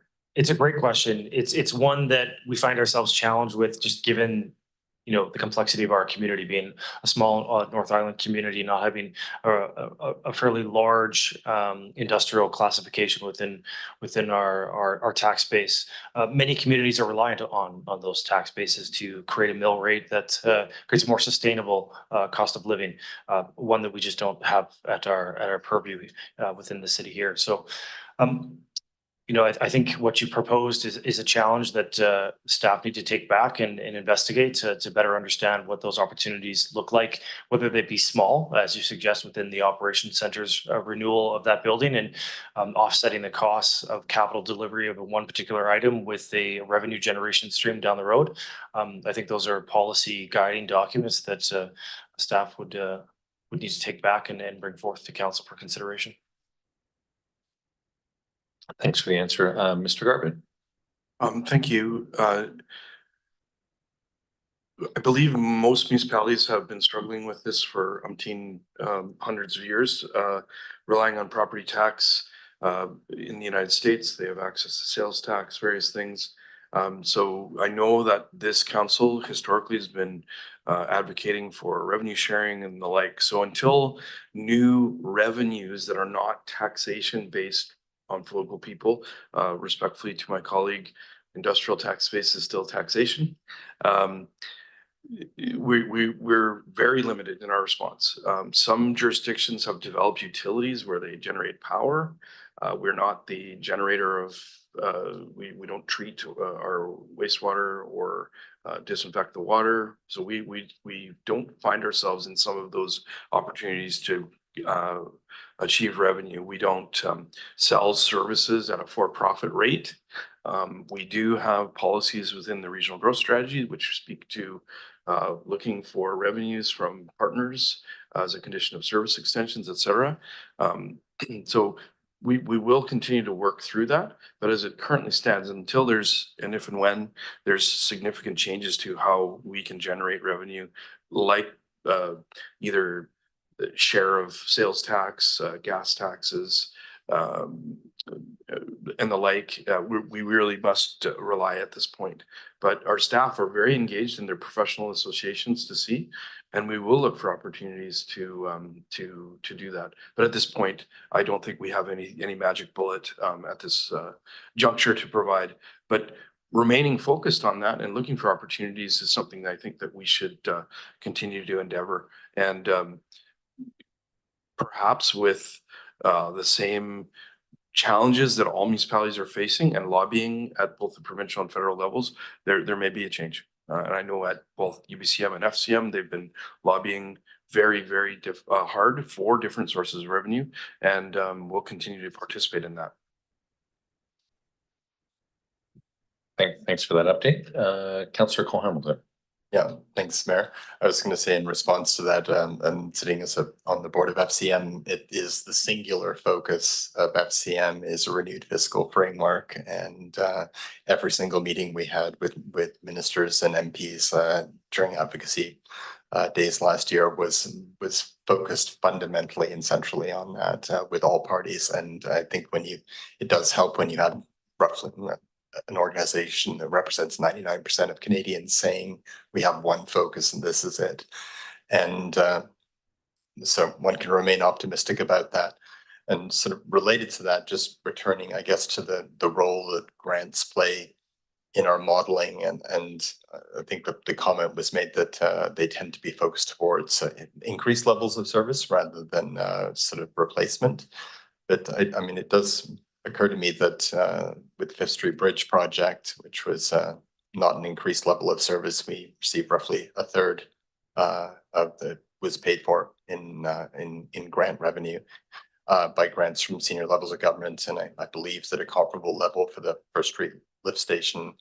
And I know that also in our slides, I think the ones that we had in the earlier presentation, we had Squamish and Prince Rupert listed as sort of examples of worst case scenarios, and interestingly enough, over the course of this year, they each received grants from senior levels of government to replace assets. And the amount in each case was roughly 1/3 of the case. In Prince Rupert's, it was was a staggering amount. It was 77.2 million, but they were obviously an extremely dire situation. But I guess what this leads me to think is that I appreciate conservative models. I think that's a good way to go, but I wonder if by only including the community works funds as a grant, sort of within the grants category, whether we're perhaps underselling or under accounting for the role that it's played in our community and the role that it's played in other communities for replacement of assets, not increase of level of service. I think it might be really helpful perhaps for when we get the reports on the utilities to have sort of like backcast on looking at previous projects and seeing what role over a long period of time grants from senior levels of government has played in replacement of assets in the big projects that we've had. I think that might give us a useful guide as to what we might be able to anticipate in the future. These are huge numbers, and I know that we need to put this money aside, but I think getting a clearer sense of what has happened in the past, which is often, you know, one of the few tools we have for predicting what is likely to happen in the future, would be extremely helpful. I would have liked to have seen a bit more of that in this report, and I certainly would like to see that in the future reports on for the utilities. So I guess that's probably more of a statement than a question, but I'm certainly I'm heartened by the fact that in other communities and in ours, we've seen often a third of support from grants for major replacement projects. Mr. Thompson. Thank you. That's an excellent point, and I appreciate your point of view from the FCM standpoint. Having attended multiple Asset Management BC /UBCM conferences over the years, they have a goal in British Columbia of offering a carrot more than a stick when it comes to asset management plans. In Ontario, they require an asset management plan to get funding. In British Columbia, they look very favorably upon municipalities that have an asset management plan in place and adopted and a meaningful asset management plan such as this. So I would say we definitely will look at that in terms of the water and sewer rate review, the application-based grants, and also, you know, having a SIP type plan in place at the City of Courtenay will be looked favorably by UBCM when it comes to those application-based grants. Thanks. All right, thanks very much. And Councillor McCollum. Thanks, Mayor. I think I've moved on from clarifying questions. So I just have some thoughts on the discussion and what's been expanded on by staff. Yeah, I mean, the idea here is that moving forward, when we're renewing our infrastructure, we're not looking to borrowing, and that we have money on hand to replace the things that we currently own. I think that's a good approach. But it is also very conservative in not considering higher funding support from higher levels of government with larger infrastructure projects. It sounds like what we commonly refer to as the gas tax, that has a different name now, is included, and that is basically restricted to road renewal. But realistically, we would rarely embark on a major infrastructure project without looking to higher levels of government for support. And also renewal is usually done with upgrades. It seems those things often go hand in hand, because by the time you're pulling something up that's 50 years old, the demands around that piece of infrastructure have changed. So sometimes it's not cut and dry whether or not it's renewal or an upgrade. You know, our Complete Street project is probably a good example. I think that was maybe before my time on council, but I think that was fully funded by higher levels of government.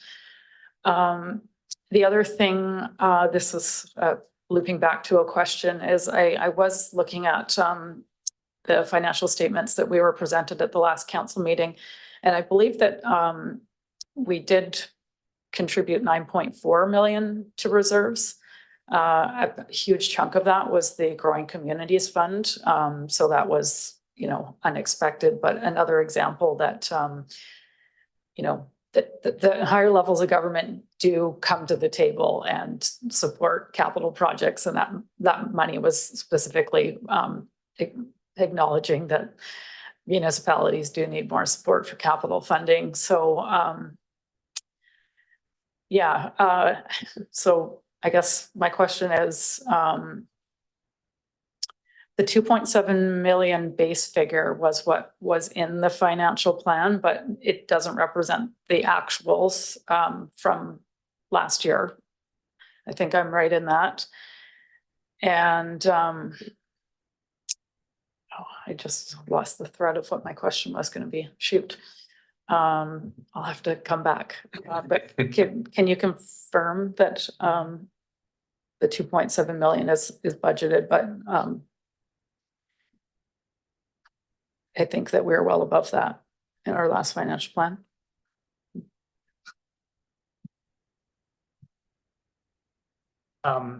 Yeah, that's a great question, through the mayor.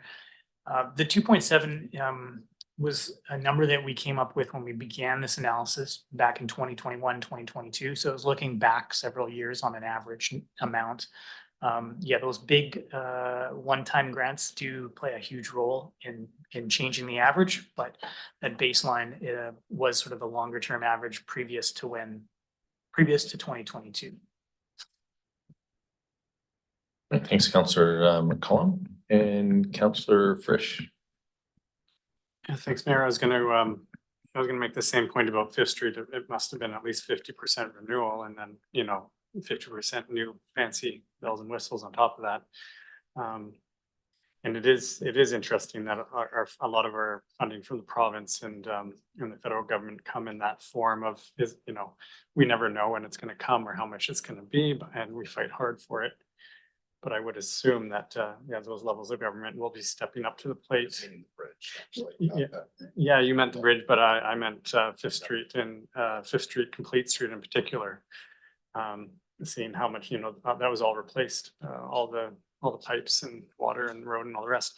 But I guess my question is around densification versus greenfield development, and whether you guys gave any thought to if it's beneficial to obviously there are benefits to densification for not paving over everything around us, but from a cost point of view and an asset renewal, do you see a benefit to densifying on our existing roadways, sewers, and water? Or is it kind of a wash, considering we're going to have to upsize that infrastructure? I imagine a lot of that infrastructure is probably at the end of its life anyway, so maybe it is. Maybe you could speak to what sort of benefit there is or not. Mr. Thompson. Thanks for the question. That's a great one. There is a section in the report that kind of speaks to growth, and we did a small analysis on the difference between greenfield versus infill. This kind of touches on your question. You're kind of speaking to does upsizing, will we need to be doing upsizing versus replacement? And I think that's absolutely the case. When we started this report, the SHMU hadn't really been in our horizon. Now it is, so that'll be part of making this a living document. Chasing the answer to that question, though, is greenfield more sustainable than infill or brownfield development? That's a really tricky one. There's models out there. You need so much information and data to really make a decisive answer, that it's really another set of reports and studies beyond the scope of this report, though. Well, thanks for that clarification. I'm sure I'll put in a political response from my own point of view later. Thanks. Councillor McCollum. Yeah, thanks, Mary. I remembered what my other question was. What would be the implications of stretching out the catch up in this funding grant over a 20-year period or 15-year period rather than a 10-year? I guess my thinking is just that we've been very conservative in not including large capital grants, and generally, although not always, we end up with a little bit more contributed to our reserves than what was planned in the budget process. Thank you through the mayor to Councillor McCollum. It's a great question. And I think it speaks to, the fact that just about anything is possible when it comes to infrastructure investment with respect to how much we save, when we save, and how we save. A lot of great conversation around, the province stepping in and providing funding for renewals to a degree of, a third, historically speaking. What we've presented and what we've aimed to present is to identify the funding gap, to understand what it could take to close it, and what some measures exist to close that gap. And I really want to focus on the point being that this is a living document and that we could look at the future potential for grant applications and we could include it within our mathematical calculation. And we anticipate having those conversations on a per annual basis relative to what's in front of us, what's in our plan, what's forecasted, what we plan to service for debt, what we plan to service within reserve renewal, and what we plan to service and upgrade. Those are all a cumulative conversation when it comes to this. We had a specific answer to seek through the evolution of this process, which is identify the funding gap and identify a funding model relative to low risk amounts of money required to service it. And the answer was 1.5 over 10 years. That could change in any one given way and any direction of council. If we do see a 1/3, it could be of investment for the promise. It quite quickly goes down to 1%. If we include non-market change and we see an average non-market change of 1, it could be 0. It really comes down to that budgetary process at the end of the day and how we want to spend our money and where we want to spend it. The recognition and the win here is understanding what our deficit is relative to infrastructure and a mechanism to obtain success in terms of planning for the longevity of our future and the sustainability of those services. But by no stretch through this process do we want to get to a point where we've seen some of our counterparts seeking emergency funding or going into boil waters as a result of massive failures within their infrastructure. We want to avoid that as much as possible. We want to do that in a fiscally responsible way, and I recognize that. There's been many conversations today about recognizing the ability to acquire funding from a multitude of levels and sources. And that's what we consider as part of this financial process, and bringing it back, having the fulsome conversation with council and understanding what the needs are of that day, of that time, relative to the capital works that are projected on any one year over year. This is the mathematical solution to the question that was asked. How we fund it is a question for council to tell staff. So. Thanks for that. And I guess follow up, Councillor McCollum. Thanks. Yeah, that was really helpful. And thinking along those lines, maybe as part of this process, because we're talking about the gap for budgetary planning. And I mean, these amounts were included in our recently adopted financial plan, so it's not numbers that we haven't seen already. But maybe in this idea of a living document that we do have some kind of benchmarking for where we would like reserves to be at certain points in time, and then a check-in as to whether or not we're exceeding those, goalposts or not meeting them, and checking in as to whether or not we need to, continue with the cumulative increases, or if we're at a point where we can, slow those additional increases to taxation as we move through this process. And Mr. Carmen. Thank you, Mr. Mayor. What's being contemplated is kind of this process that we need to be constantly checking in, understanding through our financial plans, where are we meeting the needs of the community? Those are all factors that generally come into our annualized financial planning. I see the strength of this big picture approach is that sort of setting that direction, and then ultimately council keeps their hand on the rudder.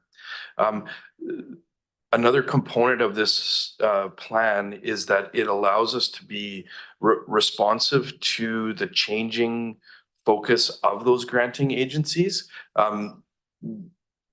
Our province has taken a specific direction. The federal government currently is very closely aligned with that. It's conceivable that some of that may change, and the more we've done to advance and identify where we need to invest or look for support, we'll strengthen those asks. Council reflecting on the availability of grants, this is the kind of work that we need to do to make sure that we are ready for it.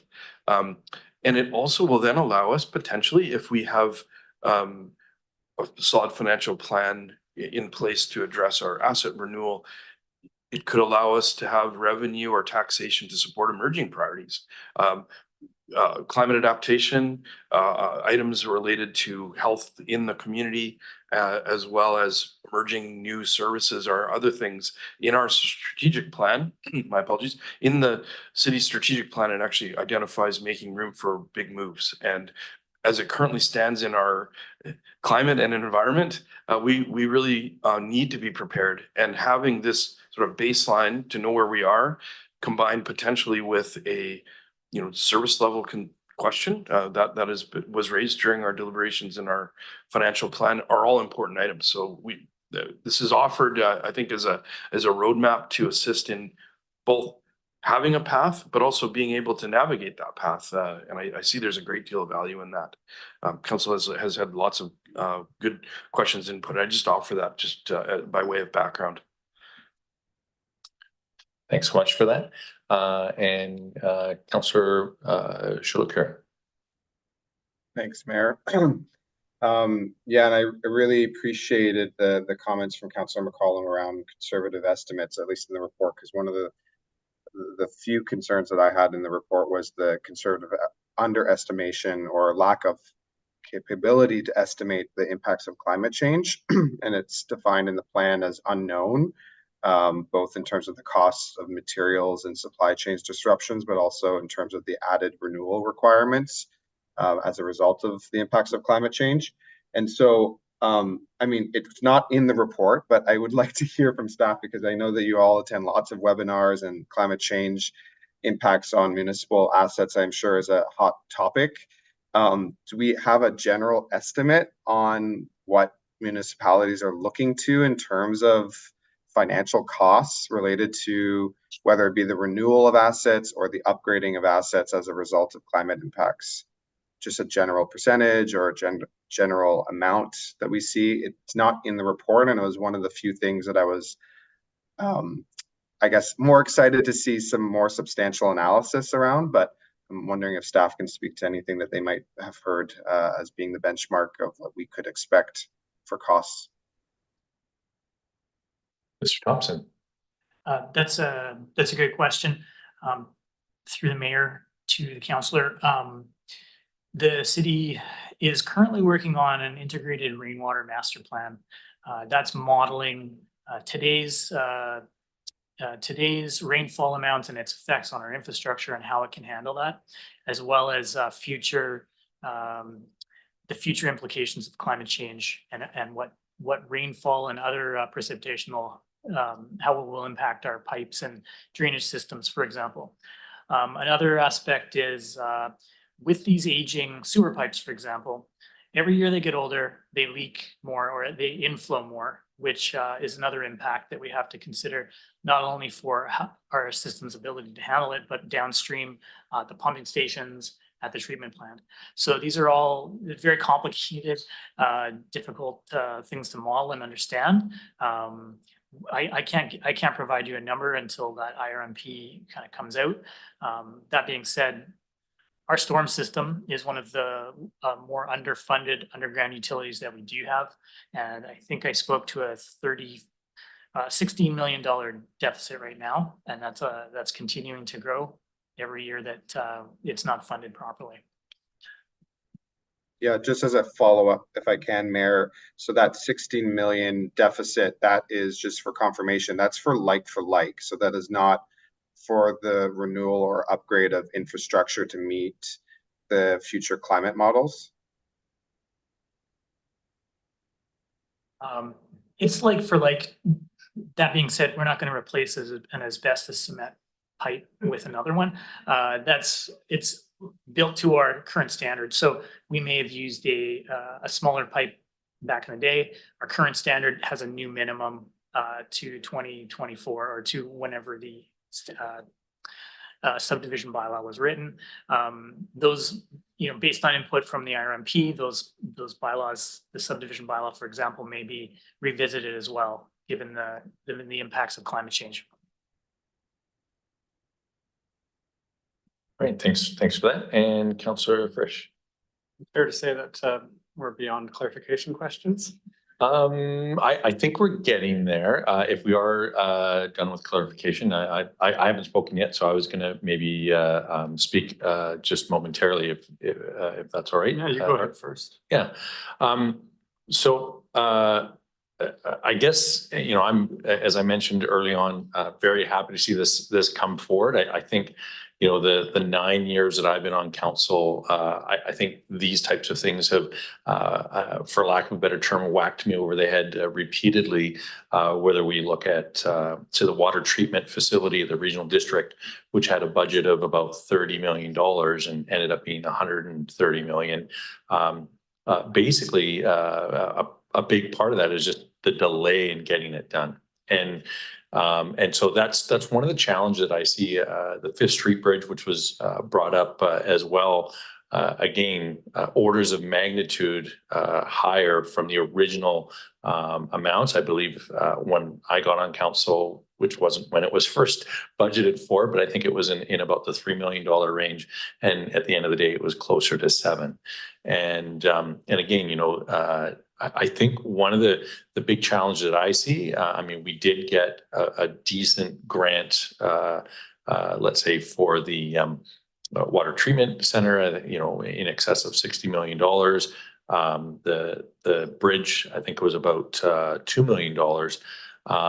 But it is that two things. It's that reliance that you may or may not get the grant, but the delay, the cost is going to go up. To me, that's one of the challenges that I see and seem to be top of mind for myself. And in fact, we did have that finance select committee to look at potential other revenue streams, or even how we utilize the gaming funds that we get from the casino, so that those can be utilized potentially in other ways.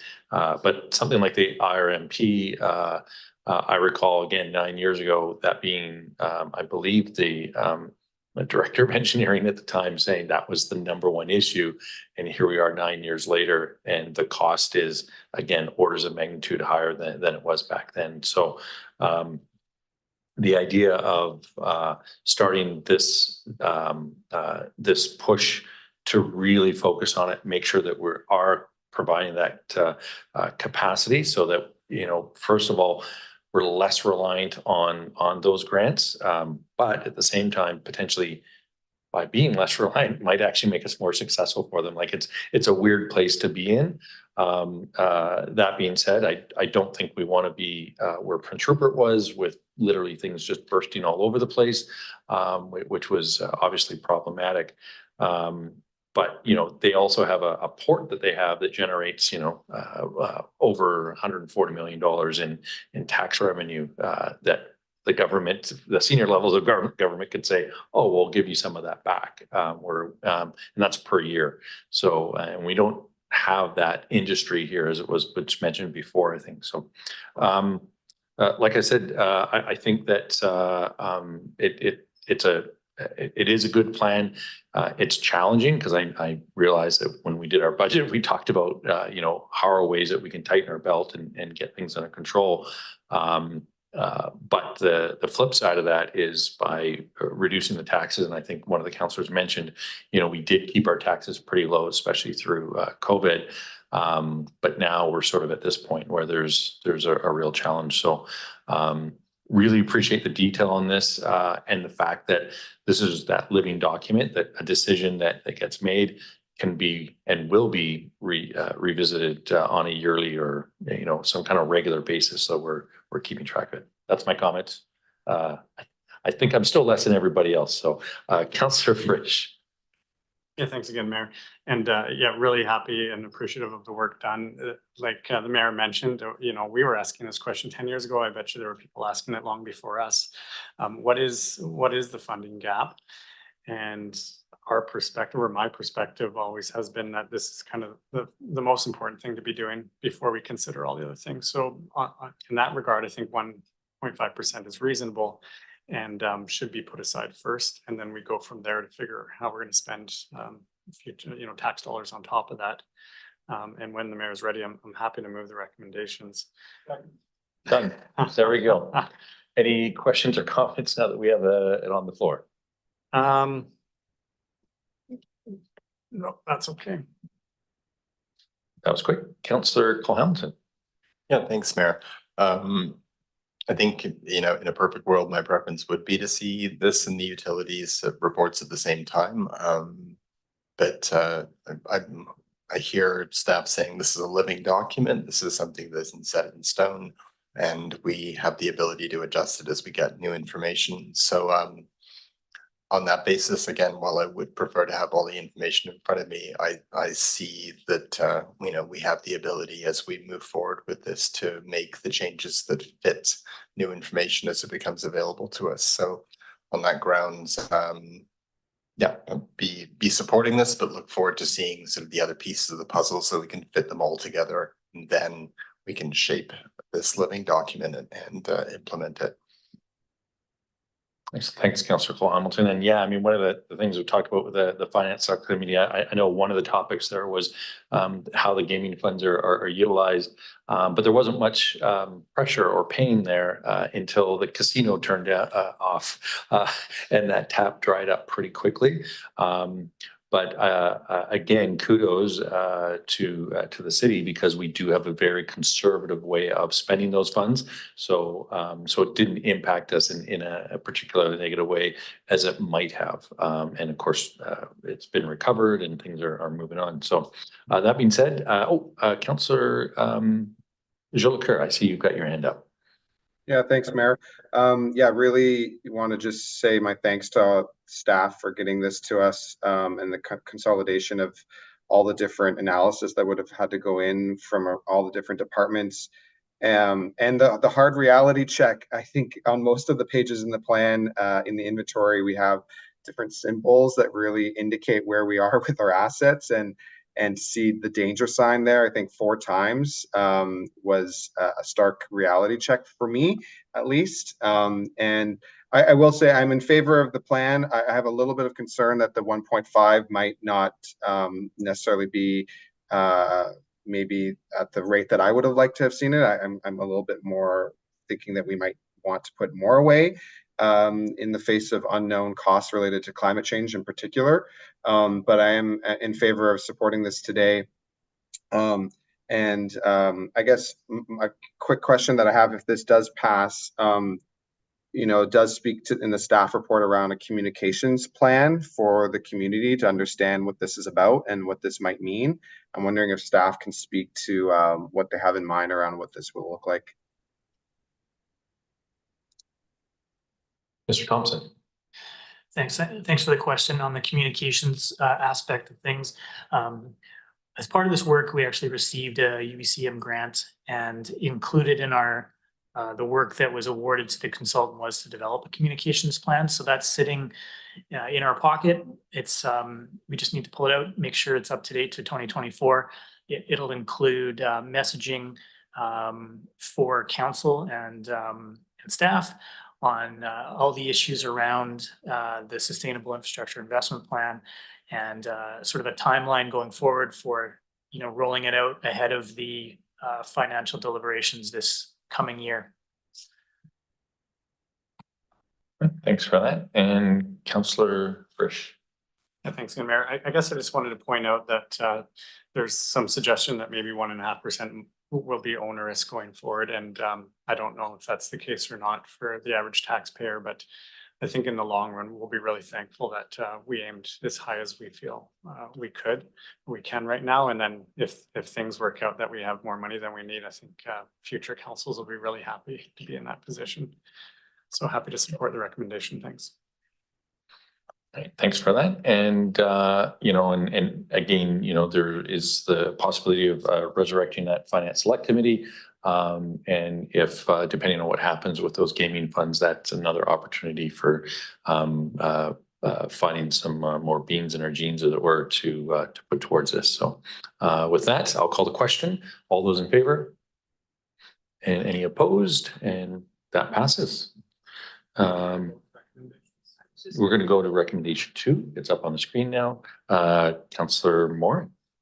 Great, thanks. I will move that council direct staff to implement the Sustainable Infrastructure Investment Plan by including the plan's recommendations in the 2025-2029 financial planning process.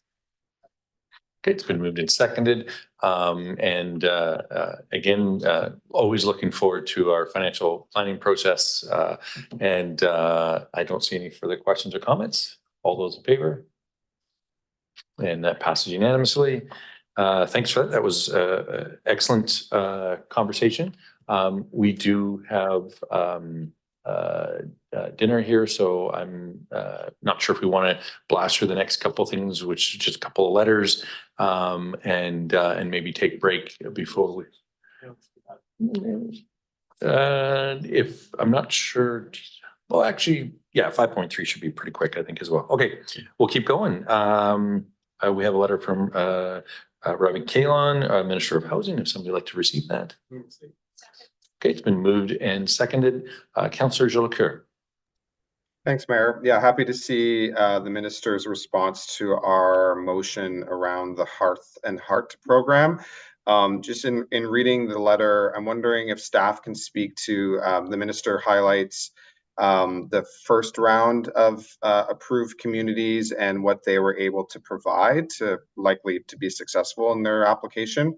And they specifically list site prospects. And I know that staff obviously have been meeting regularly with BC Housing and have shared many sites in the community for the shelter. And so I'm wondering if there's anything that staff can speak to around providing site-specific options to BC Housing specifically for the Heart and Hearth. All right, Mr. Garvin. Thank you through the mayor to Councillor Jolicoeur. We have an internal staff team working on that right now with representatives from all of our directors around our senior table. To respond, we have been engaged with BC Housing. We anticipate a request likely as well at UBCM for a meeting to discuss the program itself. So I offer that for your information. Thanks. All right, thanks, Councillor Jolicoeur. Any further questions or comments? Seeing none, the letters received. Moving on to the next letter. Oh, sorry. All those in favor? Any opposed? That passes unanimously. Thank you. Sorry about that. I was jumping ahead to the next letter from the Prime Minister. It's been moved and seconded. Thanks for that. And any questions or comments? All right. Seeing none, there is a recommendation. Oh, all those in favor? I'm thinking, for some reason, it got in my head that I was at the regional district and we're doing receipt. I don't even know where that came from, but my apologies. Moving on to the letter from Comox First Nation, request for support. Councillor Morin. Thanks, Mayor. Yeah, I'll move that council support the Comox First Nations addition to reserve application to the Government of Canada for 3 parcels, 208 acres and 84 hectares of fee simple land held by the nation in the Union Bay area, Southlands Project, for the following reasons. A, the support for the proposed addition to reserve is consistent with the reconciliation commitments made by the City of Courtenay in Official Community Plan Bylaw 3070-2022 and 2023 to 2026 Strategic Priorities Plan. And B, the proposed addition reflects the intent of the policies contained within, I think that's supposed to be within, the regional growth strategy with respect to economic development and reconciliation for Comox First Nation. All right, it's been moved and seconded. I'm going to pass it over to Mr. Garvin. Thank you to the Mayor to Council. We just received, as the meeting was opening, information from Comox First Nation that attachment 1 of the subjects is got an error. And so legal description of lot 1 is not included in the addition to reserve. So the motion that was read by Councillor Moran is accurate. All of those items remain. We were just advised, just for council's reference, that legal description of Lot 1, District Lot 28, Nelson District Plan EPP 17930 is not subject to the addition to the reserve. And just the resolution proposed can stand. And we're going to be receiving updated document for our records. Right, hopefully that makes good sense.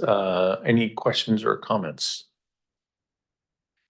Question for clarification? Okay, I think it makes pretty good sense. I'll call the question. All those in favor? That passes unanimously. And recommendation 2, Councillor Frisch. I'll move that Mayor Wells, on behalf of council, send a letter to Comox First Nation in support of the addition to reserve application to the Government of Canada. All right, I think it's pretty self-explanatory. All those in favor? Any opposed? And that passes unanimously. And the next item might be a meatier item. So do we want to, you think we're good? Okay, well, no pressure. Ms. Saunders. Thank you through the mayor to council. The briefing note in front of you provides an update on repairs made to the Courtney and District Memorial Outdoor Pool and Wading Pool, and also outlines the decision to close the wading pool for the 2024 season until such time as further assessments can be made about repairs that are required. And then staff are available to answer any questions, including, I believe, Mr. Davidson, as well as our operations director, Mr. Shaw, for any maintenance or repair questions. All right, thanks for that. And I don't see any questions or comments generated for that. If somebody, thank you. Okay, it's been moved and seconded. I'll call the question. All those in favor? And that passes unanimously. That did go quite quick. And then we have management reports. Mr. Garbutt. Thank you. Through the mayor, we're happy to present 4 management reports. One from my office, corporate services report, engineering services, and recreation, culture, and community services report. If anyone has questions about corporate services, I will handle them on behalf of Ms. O'Connell in her absence. We won't make Mark do that. Excellent. All right. Councillor Hillian. Thank you, Mayor. I have 2 questions. The first one relates to the city manager report. And it's really just around how something is phrased in the section on housing strategy. It talks about purchase of Braidwood property for shelter services and supportive housing. I'm just wondering if that should be phrased as engagement with BC Housing for purchase of Braidwood, given that there's been some misunderstanding in the community that this is in fact the city's project when in fact it is a BC Housing project. So I'm thinking it would be useful for that to be clarified. That sounds good, Mr. Garbutt. Thank you. Happy to make that adjustment. Thanks. And then my second question is in relation to the recreation report. And I note that there's a reference in there to the Memorial Bench program. And I'm just trying to scroll it up here. It's at the very bottom, is it? Well, anyway, I can't remember whether it said 0% progress or 75%, but it does seem to me we've been waiting for a long time for this. I know there's a lot of other pressing priorities that have taken attention away from issues like this, but I go for a lot of walks in places like Seal Bay Park, and I'm always struck by the memorial benches, and so I know that there are citizens in our community who don't understand why we're not coming forward to clarify where we're going with this. So I would appreciate some update on the timeframe. Thanks. Much appreciated. I believe I spoke to our city manager about this recently as well. So I'll pass it over to Ms. Saunders. Thank you through the mayor to Councillor Hillian. I absolutely acknowledge this has been a report that council's been waiting on. And unfortunately, as you mentioned, just due to some other pressing priorities and staff capacity, it just continues to get delayed. But we have picked it back up recently. Significant work was done on the report in 2022. So in order to update it, we do need to update some financial analysis on the impacts of a memorial program, what that might look like, and the considerations for council. But it also needs to be done in consideration of just general standards for where we want benches and how we would determine those standards to make sure that although folks may want to sponsor a bench, sometimes it's in a location the city actually hasn't identified that we need one. So there is some complications there that we're trying to work through. In terms of timeline, I would expect and hope that we have something to you before the summer break. Excellent. Thanks for that clarification. Councillor Cole Hamilton. Yeah, thanks, Mayor. I wanted to ask about the timeline on the DCC bylaw update. I know that that's in progress, and I was just wondering if we could get sort of a sense of when we might be seeing that.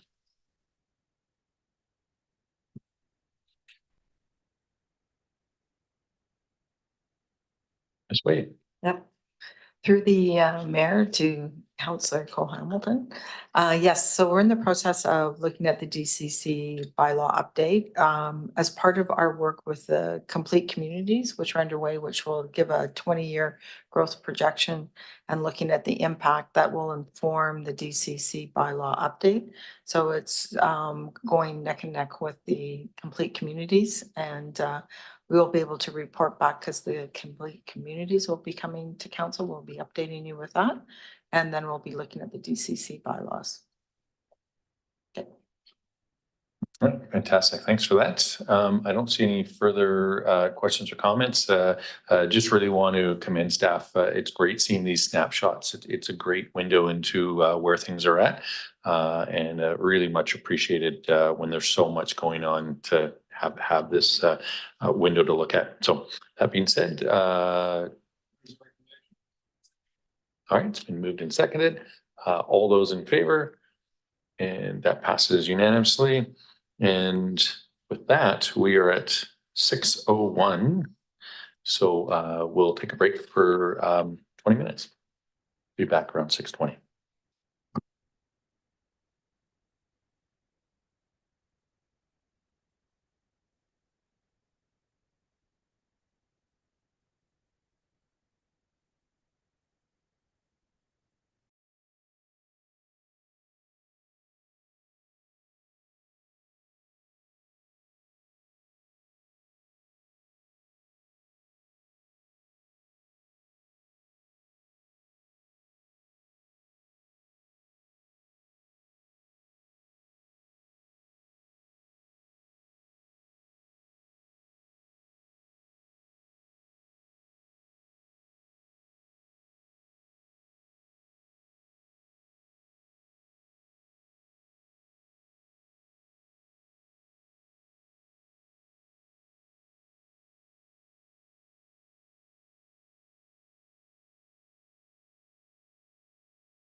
Okay, Councillor Jolicoeur, we're going to get going.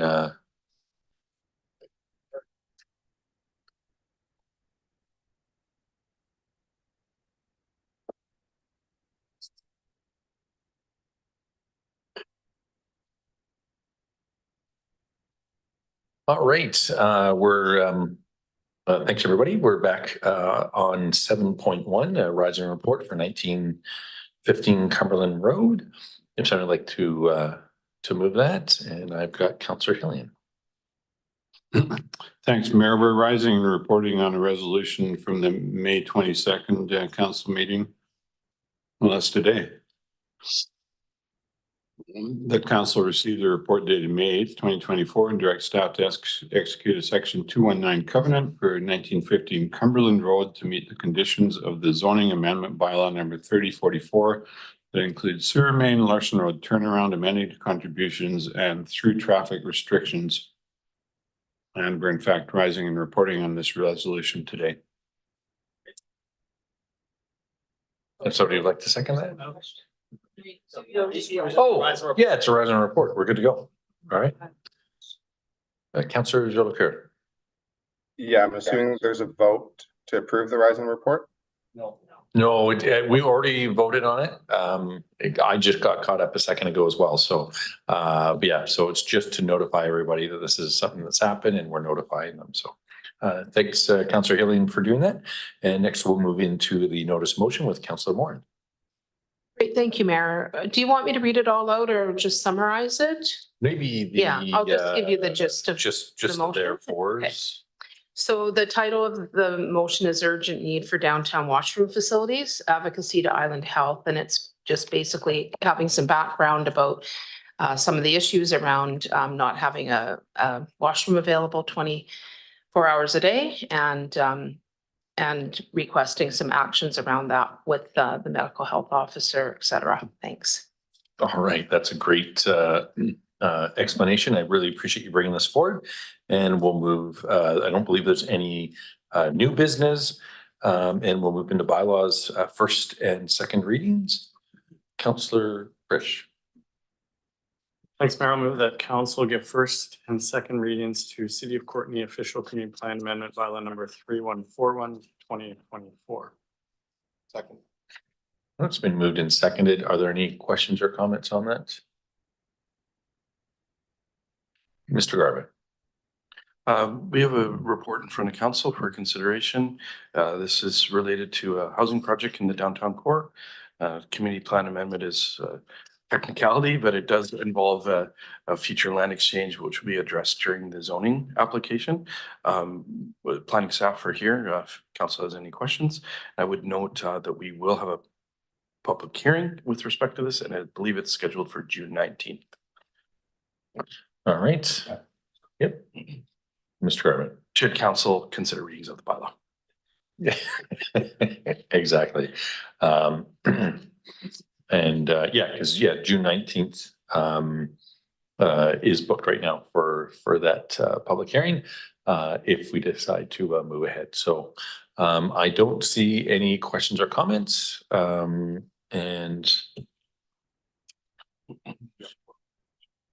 there's 4 recommendations. So, oh, we're already on the floor. Okay, there you go. I'm getting caught up yet again.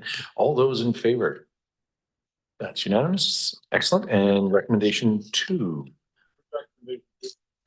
Okay, it's been moved and seconded. Any questions or comments on recommendation 2? Seeing none. All those in favor? And that passes. And recommendation 3. Okay, 3 has been moved and seconded. Any questions or comments? Seeing none. All those in favor? That passes unanimously. All right, recommendation 4 for those that are following along. And Mr. Garvin. Oh, any questions or comments? Seeing none. All those in favor? That passes unanimously. And we will go into first, second, and third readings for zoning amendment 3135 2024. And Mr. Garvin.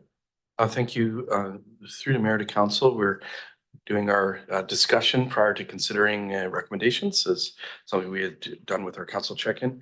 So the bylaw 3135, 2024, which is in front of council, reflects the direction that was received at our previous council meeting in order to accommodate the provincial regulations related to small scale multi-unit housing. Staff have done a huge amount of work to come forward and incorporated council's direction as it relates to parking, walkability, et cetera. There are 9 recommendations in front of you.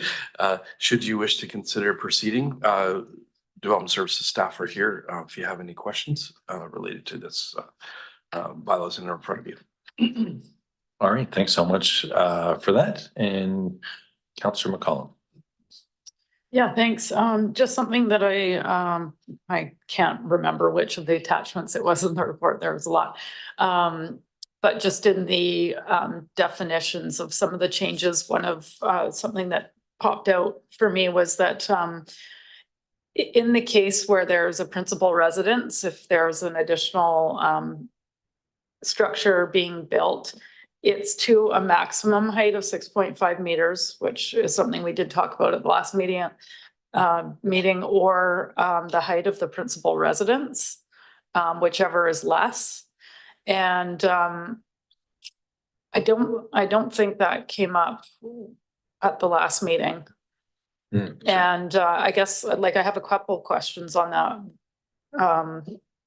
One is, if you want to build a larger structure in the back, does that become the principal residence? Like some of the larger lots in East Courtney have little ranchers on them, and the homeowners won't necessarily be wanting to tear them down, but they may want to build a newer structure that goes up to 2 stories. So I just wanted some clarity on that limitation. Ms. Wade. Through the mayor to Councillor McCollum. Yeah, this is in regards to the association between the accessory dwelling unit and the principal building. I understand what you're saying in regards to the accessory dwelling unit. If it was 1 story, which would be probably within the range and the proportion of a smaller, say, bungalow style, it should be proportional and should work. If this came to be an issue, we would definitely look at it, review it, amend it, and bring it back. And then there's also the ability to do a minor variance of up to 25%. Okay, subsequent. Yeah, thanks, Mayor. Yeah, I guess my concern is it wouldn't be minor if it's a 1-story home and someone wanted to build a 2. And I'm just thinking of, the properties that are in the older parts of our community where there's laneway access too, that realistically putting a 2-story second unit on a large lot that has its own lane access basically creates 2 frontages. And yeah, I just wouldn't want to hinder the development potential of those areas to 1-story additional builds if the existing house on the property happens to be a 1-story. And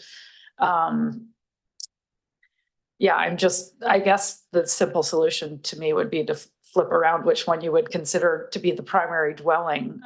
But maybe that's not possible if it's a unit being built on a laneway, that it has to remain as the existing home. Is that right?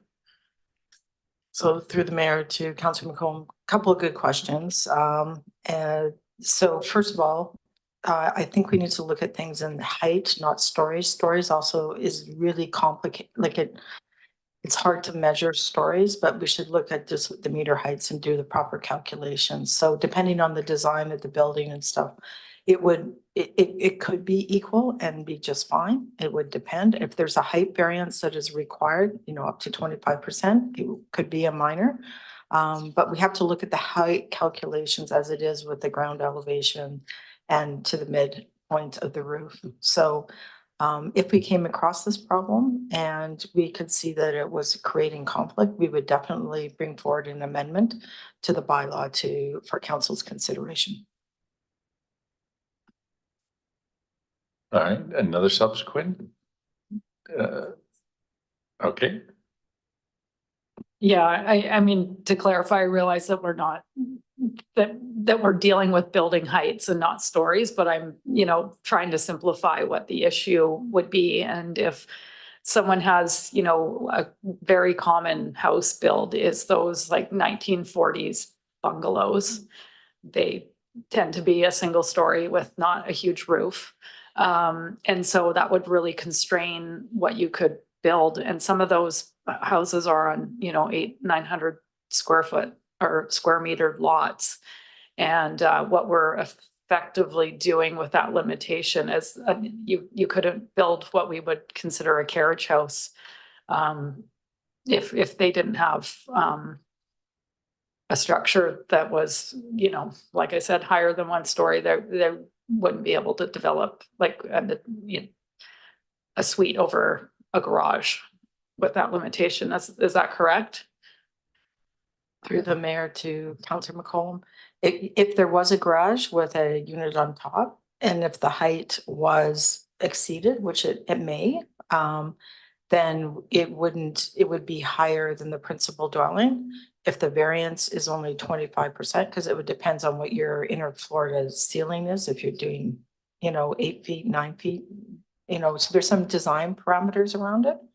And I'm certainly open to looking at amendments that we can bring forward once we roll this out and we can see how this looks. So I'm cognizant and I hear what you're saying. And we definitely can revisit it. And we're also intending to have a conversation with the development industry on June the 5th, doing the fly-through that we did for council on May the 8th, and we'll gather comments as well. And then we would look at in the future to some of the amendments. But until we really roll this out, there's going to be lots of permutations and combinations, but I do recognize what you're saying. So thank you. thanks, Councillor McCollum, and we'll move on to Councillor Moore. Great, thanks. Councillor McCollum asked one of my questions, which was around a suite above a garage, because that's a pretty common thing that people like to do. I know that we're sort of comparing apples to oranges, but I know in the RD, I'm pretty sure you can switch your primary residence from, like, if you're putting an additional home on, you can, yeah. I think you can live make the other one your primary residence, I believe. So it's a bit different. And then I do have one other quick question. Is that your understanding as well? Through the mayor to Councillor. What happens is that there's situations where you might have a smaller house and you want to redevelop and build a bigger house and then switch it to your principal residence. And those sorts of situations can occur, and we have to have agreements about that house becoming this secondary versus the principal. And sometimes that will happen too when there's somebody has a larger lot that does have a smaller house and they do want to redevelop. So we do have those kind of scenarios that we can work with as well. And then in regards to the garage with a suite over, that is totally permitted within what we're proposing. But the height could be needing a variance if it's above the existing house. So through the mayor, so it would be, it would depend on what the principal house is and what its height is. And it would be allowed up to 6.5 meters. Right. And if the existing house is, 8 meters or 10, then it would totally work. So it just depends on the design context. And I want to acknowledge that we have 5,649 properties, of which they're all going to be unique in some areas and sometimes, so we are going to be having to deal with these one-offs. And I do anticipate we'll be monitoring this. And then when we find that there's a dozen amendments or variances, then we would come forward to council and say, hey, we've recognized this and would like you to consider this amendment so that we can address those situations. Thanks for that. And then my other question was just around delegated authority. So these variances are not going to come to us anymore. Is that correct? Because I thought that we were trying to minimize these variances coming. So through the mayor, yes, so we only can vary up until 25% because that's what council delegated to us in the development procedures bylaw. Okay, Yeah. thank you. All right, thanks for that. And Councillor Frisch. Yeah, thanks, Mayor. So keeping in mind that we're opening up development hugely with this bylaw, it is a good point that Councillor McCollum brought up. And I guess I wonder what's the flip side of that? Like, what's the benefit to saying that, you know, your secondary dwelling or accessory dwelling can't be, you know, higher than your primary? What's the benefit to that, writing that into the bylaw? You get maybe an example. Through the mayor to Councillor Fish. So it historically has been the proportion of the buildings in relation to street front. Not saying we can't look at that in relations to the comments that were brought up by Councillor McCollum. And we can definitely, but that has been the traditional is trying to have the back of the street or the laneway, if there is a laneway, not overpowering the front of the street. So it's been a design perception. But we're happy to look at that as we go through the process and see if we need to amend that. Yeah, and culturally, that might make a lot of sense. I guess I'll also point out that there is always an opportunity to maybe subdivide a larger lot and go about development in other ways. But yeah, thanks for this report. So thanks, and Councillor Hillian. Thanks, Mayor. Lots of work involved here, and I want to just acknowledge that we have had a number of inquiries from the public, which I believe are attached to the council agenda. Are they not? Yes, and I appreciate that staff's been reaching out to the people with those inquiries. I did want to make reference to one in particular, which notes concern for the character of the community and a concern that lots are going to become crowded and we're going to lose the charm and the form and character of our some of our special neighborhoods. And I just want to give planning staff the opportunity to reassure that form and character will still be an issue.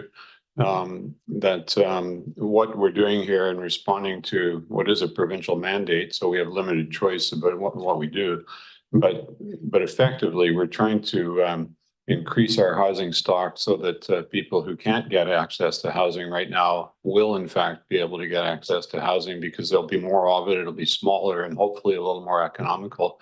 But could planning staff give our community reassurance that particularly in West Courtenay, where I think a lot of this is going to take place, that form and character will still be subject to a development permit approval?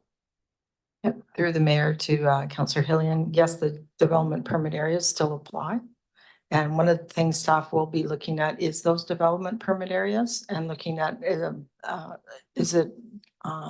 looking at the approach to the SHMU and perhaps looking at a separate development permit area that would particularly go with the SHMU housing form in those areas, which is a lot of municipalities are doing that specifically for this. So we will be looking at that, but in the meantime, there is development permits that will be applicable to this housing form. And they will have the landscaping, parking, and those sorts of aspects in it. Thanks very much.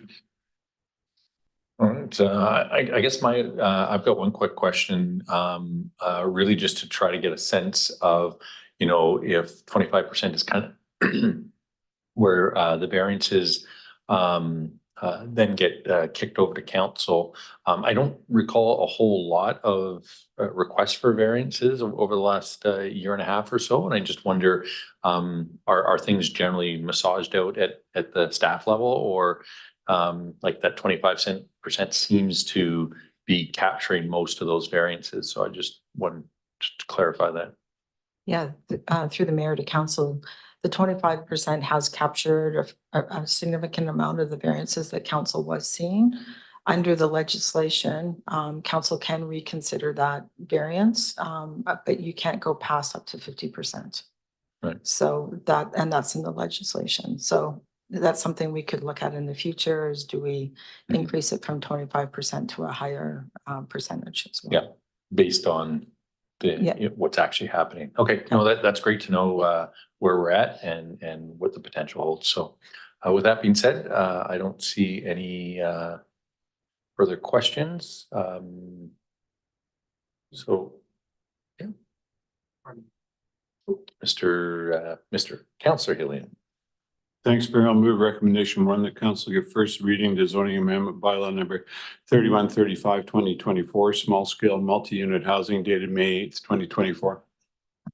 All right, and we do have a few of these to go through, so I'm going to assume there's no questions or comments. If there are, please wave your hands wildly so I can see that. All those in favor? All right, that passes. Okay, recommendation 2 is on the floor. All those in favor? That passes. Okay, recommendation 3 is on the floor. All those in favor? And that passes. Recommendation 4 is on the floor. All those in favor? And that passes.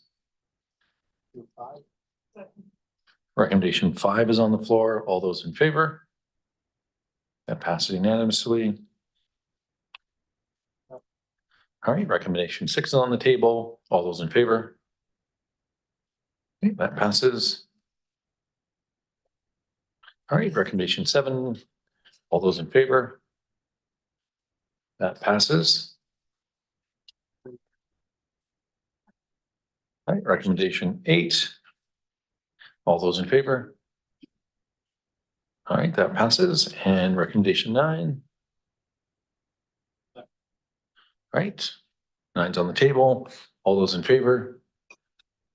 And that passes. All right, awesome. Thanks so much for that. And we'll move on to 10.2.2, fees and charges amendment bylaw 3138. And Councillor Hillian, did you want to speak to it first? Okay, Councillor Hillian. I'll move that council give first, second, and third reading to fees and charges amendment bylaw number 3138, 2024, development application fees. Excellent. That's been moved and seconded. Any questions or comments to staff? Seeing none, all those in favor? That passes unanimously. And we'll get into council reports. Councillor Cole Hamilton is waving them off. Councillor Frisch. Councillor Hillian. Councillor Jolicoeur. Councillor McCollum. Councillor Moran. All right, I've got a couple of things that I'd like to just mention briefly. One is the Chamber of Commerce's grand opening, which was great. They have a new place downtown. Also, the Royal Canadian Air Force celebrated its 100th anniversary here in the Comox Valley with the air show on the weekend that was extremely well attended and tons of bicycles, which I think was very exciting to see. And then lastly, just want to talk about the Moose Hide event, campaign event that happened last Thursday. Again, a great new event that's Indigenous led, working towards the end of intimate partner violence towards women and children. And I think it's even more appropriate to be talking about it. I did just receive a letter from Comox First Nation during the meeting here. Because there is a group that has been advertising that they're going to play here called the Danger Cats. And I'd like to, as mayor at least, say that I do stand with Comox First Nation in denouncing this group of performers that makes jokes and profits off of making fun of those that have died at the hands of Pickton and other things like the Highway of Tears. And again, I think having that event being advertised here in the Comox Valley so close to Moose Hide is absolutely unacceptable. And just to let know our community that we do stand with our First Nations community.